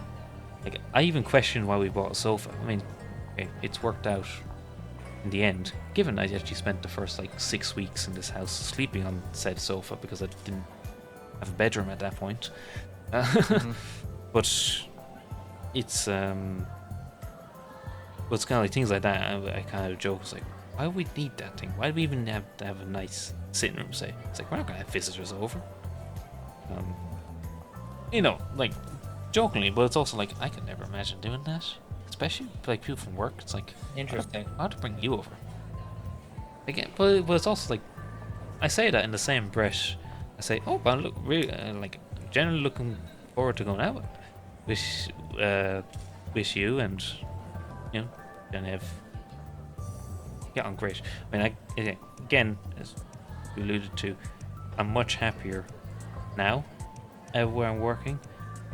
I get on much better with the people I'm working with, at least compared to at the end of my previous job. There was definitely a point at my previous job where it was similar in the sense of how well I got on with people, but it still was never really outside of work, other than the race team, which was sort of semi outside of work, and that's probably why it all went to shit, to be honest. But Yeah. like, it's like, it's never been like that, and it's a positive change, and even though I'm not pushing it, I'm kind of letting it happen as well, so we'll see where it goes. Like, this could be a very different conversation in 5 years time, that's what I'm saying, Yeah. on my end of it. It's like kind of wrapping up the idea that I was getting at here is that if I went to Japan, right, and just was more like a, work home shut-in like I was here. Yeah. Most of the time. Most of the time. I'm not gonna say all the time. Most of the time. I'd feel like I've wasted a lot of potential, right? Yeah. Yeah. And I don't want to waste it, right? I gotta at least try. Yeah, and I think Like I'm gonna Go be on. uncomfortable for a while, like because again I still have to fight the urge to just be by myself, right? Like even me just going to play games with my sisters weekly, I have to be like I gotta do this, I gotta go do this, I gotta go out more, right? Yeah. And yeah, it's just That's your also sisters interesting. at a freaking place but I think it still counts because I'm actually going out and doing something Yeah, rather than just staying home. I would say that, to be fair, given that even though I live with my sister, or even say actually, it's kind of funny. She literally had to put it into our calendars that we're going to go out to walk. I'm not even sure where we're going. I don't think she's picked it. We're going to go walk in a park or a nature reserve or something, right? Then we do. But it's like that's different because I was when I lived on my own. Well, I just didn't do anything like that. But that kind of feels like the same way with you going to play games with your sisters. Is that sort of thing, right? It's like even though they're family and then very much immediate family, it still feels like the same sort of thing of you're just not being shut in your room all day, you know. And now, coincidentally, well, no, I was living with my sister for about a year before I got a new job. But yeah, so that's also helping as well. Yeah, like somewhat related to. There's probably a whole bunch of other stuff I could have done too, like with hanging out with friends at work. Just I kind of had a base assumption that even if like they were talking about doing something, my assumption in my head, definitely incorrectly in retrospect, was, oh, unless they tell me I'm invited, I'm probably not invited. Which I'm like, oh god damn it! I probably could have been like, hey, can I go? They'd probably be like, oh yeah, definitely. I'm like, god damn it! I should have fucking asked more often. Yeah. That kind of goes back to the assuming they don't give a shit thing. Yeah, no, it does come into that, right? Yeah, it's related to that. Yeah, well, it's related. It's a cause of that, that whole thing. Like, so, picking up on what you're saying about in terms of you don't want to feel like you wasted, right? The opportunity and all the effort of going to Japan, right? So, after a year in the UK, I very much had a crisis because I think you're ahead of the game because you've recognized it before it's happened, so you can actively prevent it. Because my first year in the UK, I did exactly what you were just saying you're not going to do and you don't want to do. I did exactly that. I was a shut-in. I had like 2 close friends, but I only saw them whenever I went to the campus. Didn't know anyone else, didn't give a shit about anyone else. I went out in the sense of I would go places that were interesting to me by myself to see things. Live. Like, I pretty much, when I went inside on a Friday afternoon after lectures, and assuming I didn't need to go to the groceries, I would only emerge on that Monday, typically. I was to the point, even though we lived in the university halls, it was essentially flats of 5 or 4. No, it was more. Oh, come on, maybe 5. You lived in flats of 5, right? So you had your own room and a common kitchen. That was essentially the layout of the flats, right? They were split up into. I was to the point for most of the year where I wouldn't even go into the kitchen if I heard another flatmate was in there. Right? That was how I lived.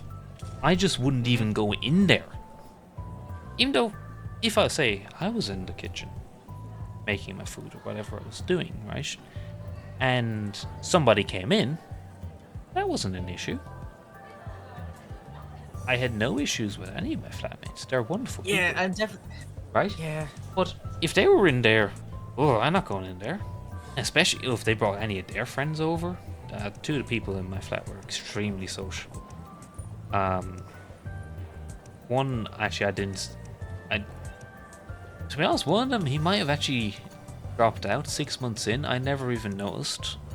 And that's not because of him. That's because of me, as I've just described. The other guy, yeah, he was around. He was about half as bad as I was, but nothing abnormal, right?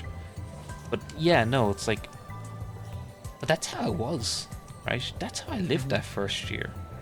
Like, in that, we've literally, like, the university has literally put 6 of you living together, but you're also not living together because Right. you're just stuck there. I mean, fuck it. I could because I could where I could park my bicycle. There was times I could even leave my flat by going out the window rather than going out the door, which meant I was 100% zero chance of actually meeting anyone else I was even living with.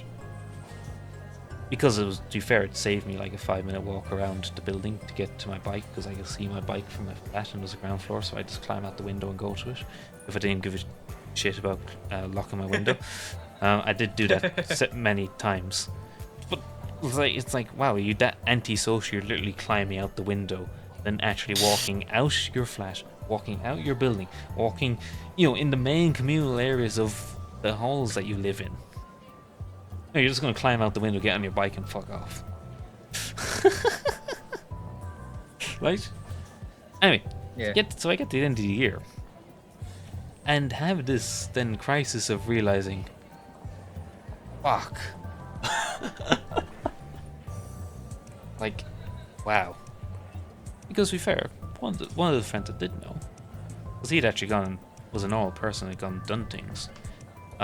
He'd gone and joined this crazy student historic racing team, and around the end of the year is when they went to Belgium to do the EAP rally, and it was like the rally of all time for that team. Legendary, absolutely legendary rally that's still talked about like 3 generations on, from like passing word of mouth. Absolutely legendary rally. Anyway, obviously that's what the cracks is going on, because I'm paying attention to all these things. I'm not doing anything. I'm not leaving my room, because fuck that, it's scary. And that's kind of when it broke me, when I was like, "My shit, why didn't I do that? Why couldn't I do that?" You know? And yeah, and then that's, so go back to Ireland then for the summer, because that's how it worked. For like a few weeks before I was going back to start second year again in England. And that also didn't help, because obviously then I was away from the place I'd just to. And yeah, that's when I went back, and kind of this conclusion you've come to now, in that you're going to go to Japan, you're going to do this, you're going to change in this way, even if it's just a side mission, right? That's when I went into my second year university. I went in with that mindset of, Yeah. no, this shit stops now. I get out of my room, I go and do something. And one of the first 10 actions I took was that when so the way that the historic team worked is an emo would literally go out every day saying, "This is the crack, this is what's going on, see you at 6:30 at the barn, and anyone who wants to come along, text this number." So I did that. I texted that number, and it taken me a year to work up the courage to actually do that, to text the number and be like, Yeah. Can I come along?" To then get a phone call a little bit later of a guy who, a very good friend of mine now, who runs the whole thing, to be like, "Yeah, you never left a name, and I've lost track of who's who. What's your name?" That was literally the call. Like, that's kind of how it opened with, like, who are you? Where are you coming along? Because as would turn out, if you want his sort of unique talent, is that he immediately knows everybody's name. He never forgets anybody's name once he meets them. Oh, okay. It's actually, I think it's fascinating.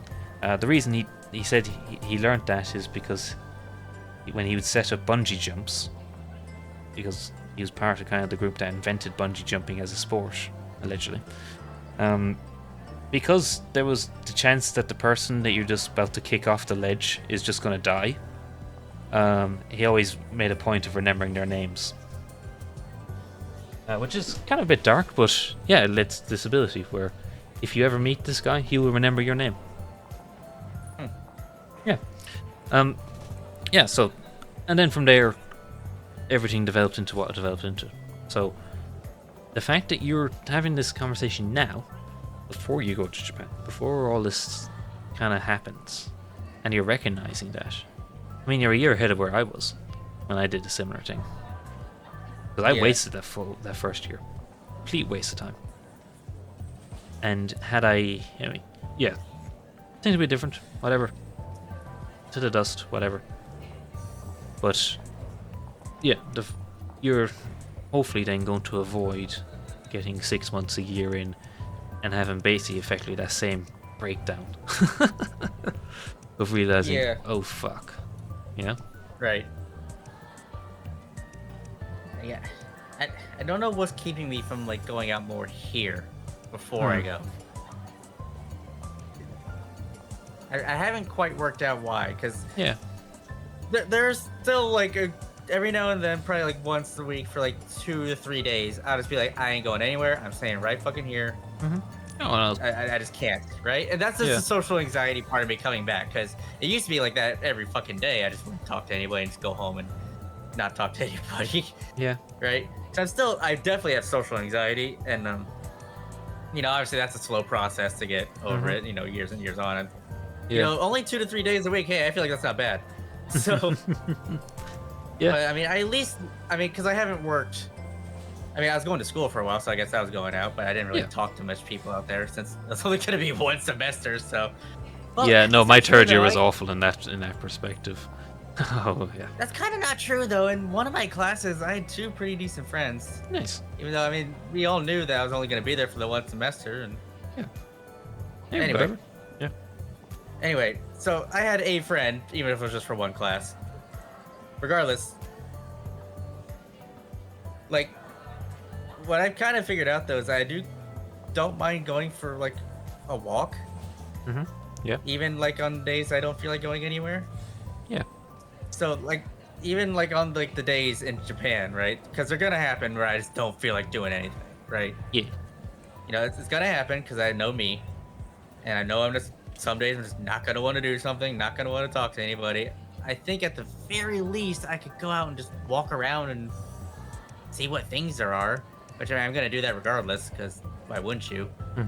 Yeah. I mean, essentially, that's all I did in my first year. That was pretty much the only times I was going outside, was that sort of thing. Yeah. And even now, since I haven't been working in a while, like, and after, I finished school, I guess before I went back to school too, like, I still generally go over to my grandma's or somewhere. I leave the place once a week at least. Yeah. Which, again, whether or not that counts is debatable, but... Yeah, I think it does. It does. Okay. But, yeah, I'm hoping for the best. I'm hoping I can make friends and be more sociable in Japan. The fact you've recognized this before has put you ahead. That's it. Yeah. And this may just be wishful thinking, but I just feel like knowing the culture and the way the people are there, as hopefully I understand it as well as I do. Even like the interviewers for Jet seem to imply that they're like, well, you did your research, didn't you? And which to that I assume was like, oh, okay, I guess I was nailing some shit here with my guesstimation of how it is in Japan. Yeah. Because describing because they're like, why Japan, why Jet? And so I went like, it was mostly about, I think I wrote about a bunch of the papers, that I feel like I get how the people are there, and I just really jive with that. Yeah. And I'm hoping that I'm A, correct in my assumptions, and B, that I do jive with it, so I can just, it'll be so much easier to talk to more people there, since I know that we have a similar mindset at the very least, Yeah. right? Like, Yes. obviously, not everybody there is gonna like Chaos Child. Not everybody there is gonna know Science Adventure series. Not everybody there is gonna watch anime. I know that, Yeah. but there's a lot more that do than are here, Yeah. and like, even without having similar specific interests, having a similar mindset alone, I feel like is pretty good. Yeah. Because I feel like I disagree with so much of modern Americans in general. Yeah. It's Like, just I not just don't compatible. You know? like. I'm hoping I'm mostly correct in my seeming assumption that Japanese people tend to work together a lot more. Like, everybody tries to better society as a whole, right? You know what I'm getting at? I hope you're right. But no, Like, I get what you mean. I think. that's the vibe that I get, is that Yeah. if something is better for everybody, then they would probably do it, right? Yeah. Like, let's lean towards that rather than I want more, me. I know what would, I mean? Yeah, no, I would agree with that. I'd agree with that. I think you're at least able to. I don't think you're living in fantasy land either, on that front.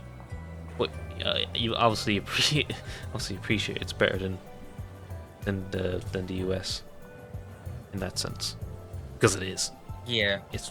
I mean, the US is in itself becoming an anomaly on that front of the pure selfishness of it. And I hate it.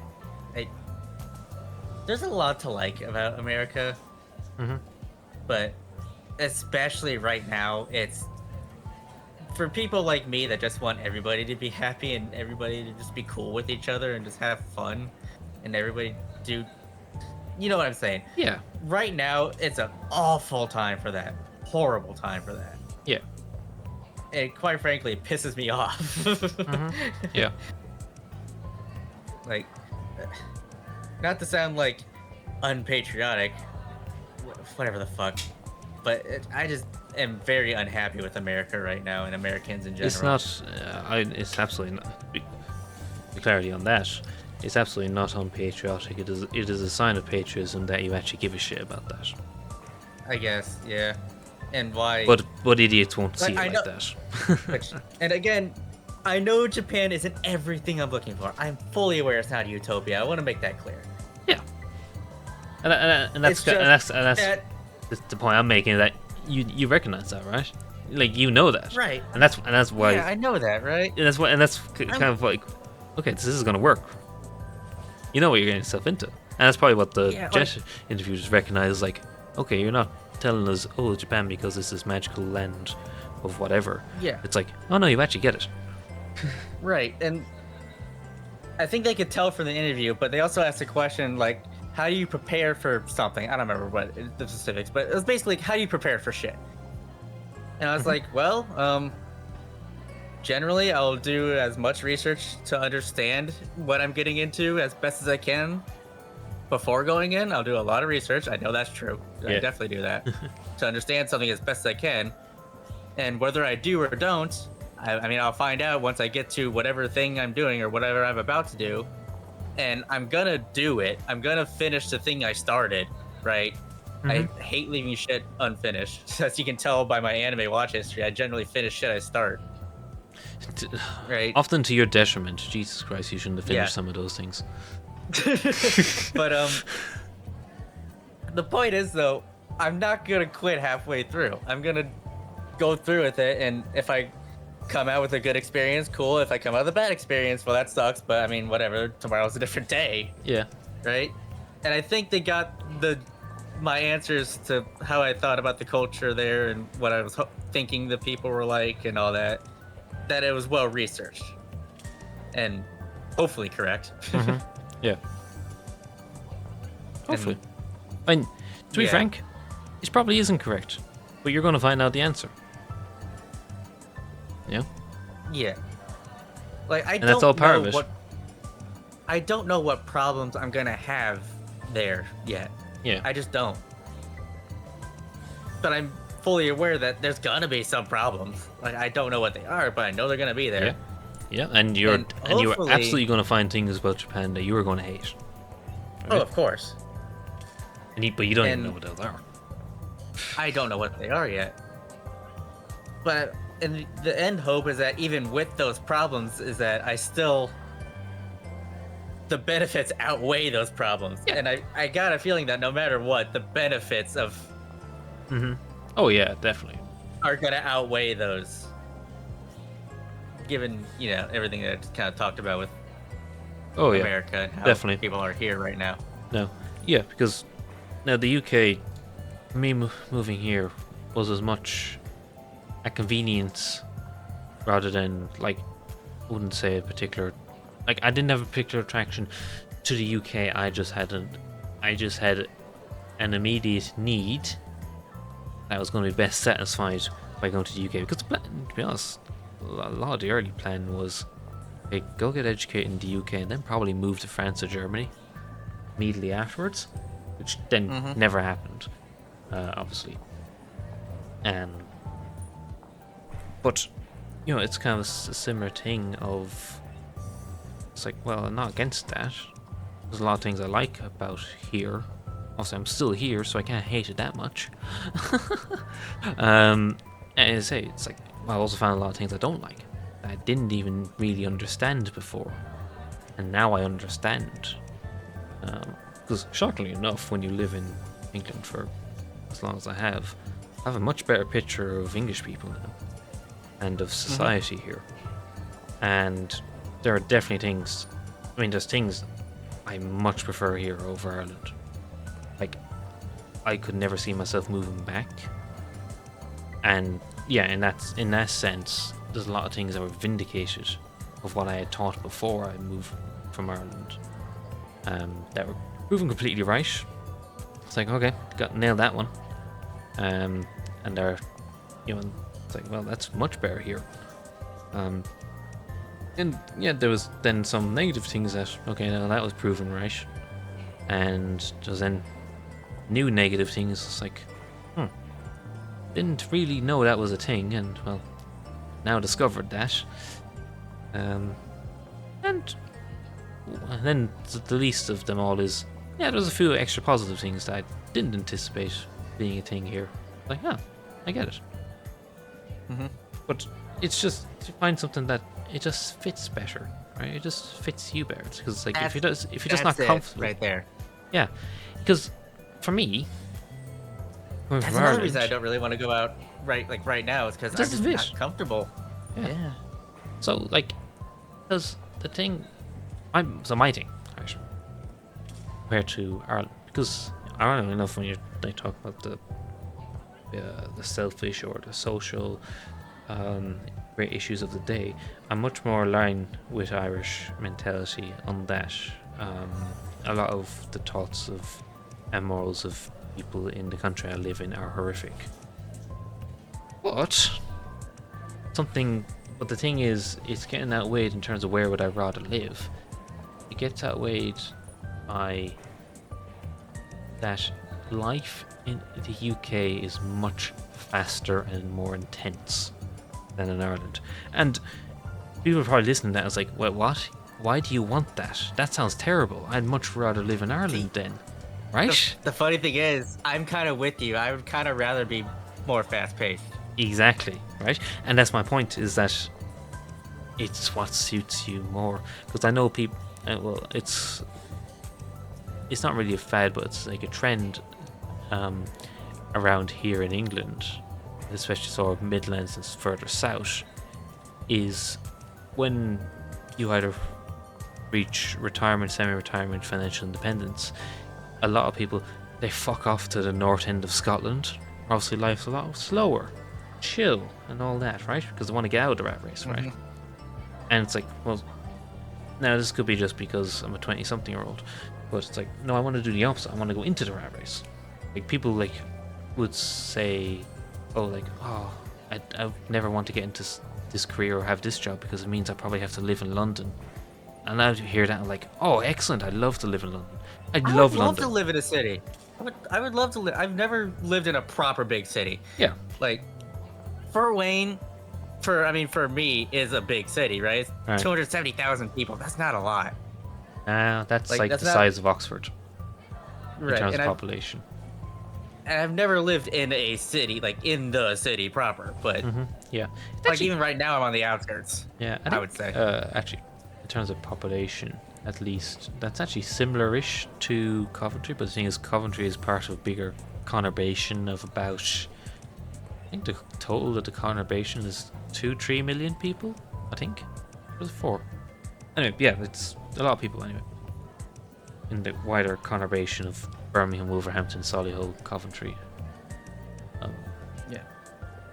but yeah, But I would love to live in a city. Uh-huh. Like even in this moving to Japan thing, I know with Jet the odds of me getting like Tokyo, Osaka, Kyoto, or anything like that are insanely low. Which to a lot of people that'd be a benefit, but to me it's like I don't know. I'd fucking love to live in the heart of Tokyo. That'd be kind of cool as shit. oh, I love it. Yeah. You know? Yeah. And And- yeah, it's just that. It's like, I know I then went into an industry that is inherently fast paced and intense, but like that's what I'm looking. Like now I would hate anything other than that. And in the UK, it transcends, like the whole society, at least in southern England, is like that. It's just that intensity to it, even directly outside the cities, though, to be fair. I've always been, since I moved to the UK, I've always lived in the city, and in areas that, like, people go out into the countryside, allegedly, and they think they're in quiet places, and I'm like, no, this is like the outskirts of a city, fuck off. Like, Yeah, you no. you don't know proper rural areas, guys. You don't Yeah, know. see, that's actually something I talked about a lot in my interview too. Is how I came from the city of 10,000 people, and even then I was even in an even smaller area outside of that. So I know true rural life and of American rural life and Americana and shit like that. Yeah. I've always been a bit more of a city slicker myself, even though I've never actually been lived in Yeah, a yeah. city. Yeah.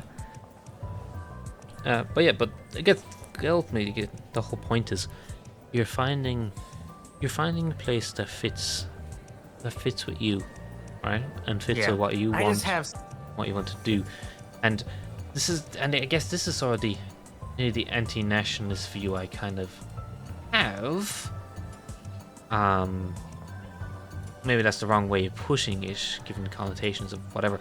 But it's like, and it's why even though I'm Irish, and if you tell me what are you, well, I'm Irish, in that sense. Like, do I feel Irish? Not really. Do I feel English? No. Do I feel European? Actually, yeah, I got more attachment to that, but still, But that's kind of basically on the point of having come to the conclusion that where is the place, where's the part of the world that most closely aligns with how I live and how I currently want to live? Europe. Okay. But really, I can't really narrow it down much more than that. Obviously, I have narrowed it down to the UK at the moment, but it's like, would it be incompatible with France? No. Germany? No, not really. Netherlands? That would probably be awesome. Sweden, Norway, go on, and you're like, nah, they'll all be cool places.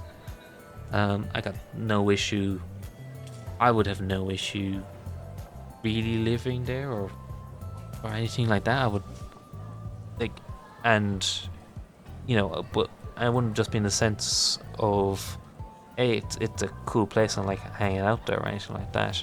No, it's in the sense of, well, I'm not completely tied to an identity that can be described as this country or that country or this part of the world or that part of the world. It's this is kind of how I jive, and whatever place matches that, I don't care what the fuck you call it, that's cool, right?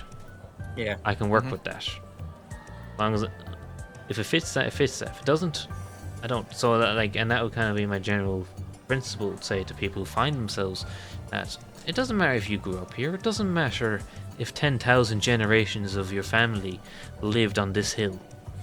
If you don't jive with it, fuck it and leave. Go somewhere that fits. Yeah. Like, find it. There is literally thousands of societies on this planet. Fuck off and find one that suits you. No one's making you stay here. Right. And leading up to the Japan trip, I always just had a gut feeling that might be the place for me, right? Mm-hmm. Yeah. But I didn't know for sure, and then we went and visited there, and multiple times on that trip, I was like, oh yeah, I could live here. Easy. Yeah. At least I felt like I could. Mm-hmm. And if I don't at least fucking try, I would be doing a giant disservice to myself. Yeah. I could go there, and a year later be like, fuck this place, I'm going back. And you know what? That may be what happens. Yep. Do I think that'll happen? Honestly, I highly, highly doubt it. But it could. I mean, everything in my gut and my head tells me that it's gonna go great. I'm gonna fucking love it, and I'm gonna work to try and make it happen. Yeah, right? I mean, obviously you can't go into the mindset of, oh, this might go to shit. you know, because you're setting yourself up for failure. The point is, I think it'll work, and I want it to work. Yeah. So I'm gonna do everything I can to make it work, and I just don't see any reason why it won't. So. Yeah. So I just hope it doesn't turn out like it did for my sister's friend, who I think she's lived in like 4 or 5 different countries now, and she's like about the same age as my sister, and ironically has moved back to Ireland temporarily, I think, to build up the funds to go move somewhere else. And yeah, she just hasn't been able to jive with any of them yet. So. Hopefully you get it in one and you don't end up like that. Not that there's anything wrong with that anyway. I think it's fucking cool. Right. But it's having that ability, I guess, to give it a go, and yeah, if it doesn't work out, okay, fuck it, go somewhere else until eventually it fits, because one day it will stick. And if it's first time in Japan, you nail it, cool. Or if it's okay, this is nice, but I'd be interested in trying this other part, Japan. I think that would suit better, or it's like, okay, I got a better idea. I feel like that's the most, like, if something isn't jiving with where I am in particular, I feel like the most likely solution to me is to try another area of Japan. Yeah, exactly. Right, and that still works, right? That all still fits in with the general principle lining here of, yeah. I mean, just getting, even if you could just get the country right to start with, I think that's a big step. It's like, okay, this is a lot easier now. If it's just a case of going at, hey, this part of the country is nicer than this part, or I think I'd be better off here. It's like much easier than going, I need to go to this side of the world now. Yeah, and this is like after years of like research, learning. Mm-hmm. The language and the culture, trying to understand it as best as I can, and practical, like going there, trying it out for a couple weeks. Yeah. I feel like I'm very good at getting stuff right the first try. Yeah. Which is why I do so much research going into most things. I'm still questioning why I'm not living in France, but anyway. Switzerland. I am fortunate to be in a position where I can do this too. Yeah. So. Exactly. And support of the immediate family. Mm-hmm. Yeah, and that's what really. That's what really gets me about. Because I can tell with a lot of people that's what they need. It's just, even obviously there's the practical side of support and whatnot, but even just that everyone is cool with it, right?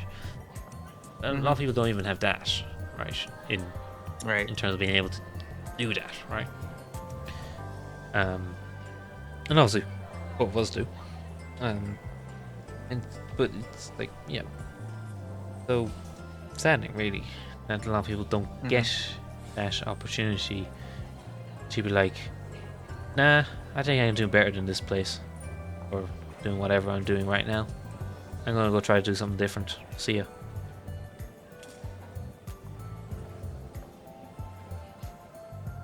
Yep.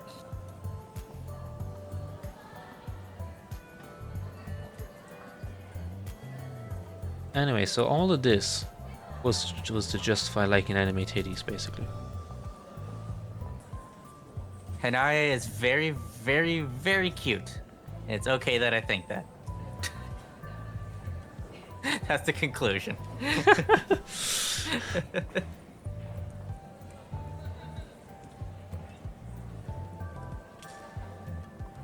That was at least an hour and a half. I sort of I lost. thought it was like 2. I don't think it was quite 2. I think we were. Okay. Actually, it might be 2. I thought we were further along. Actually, it's probably somewhere in between.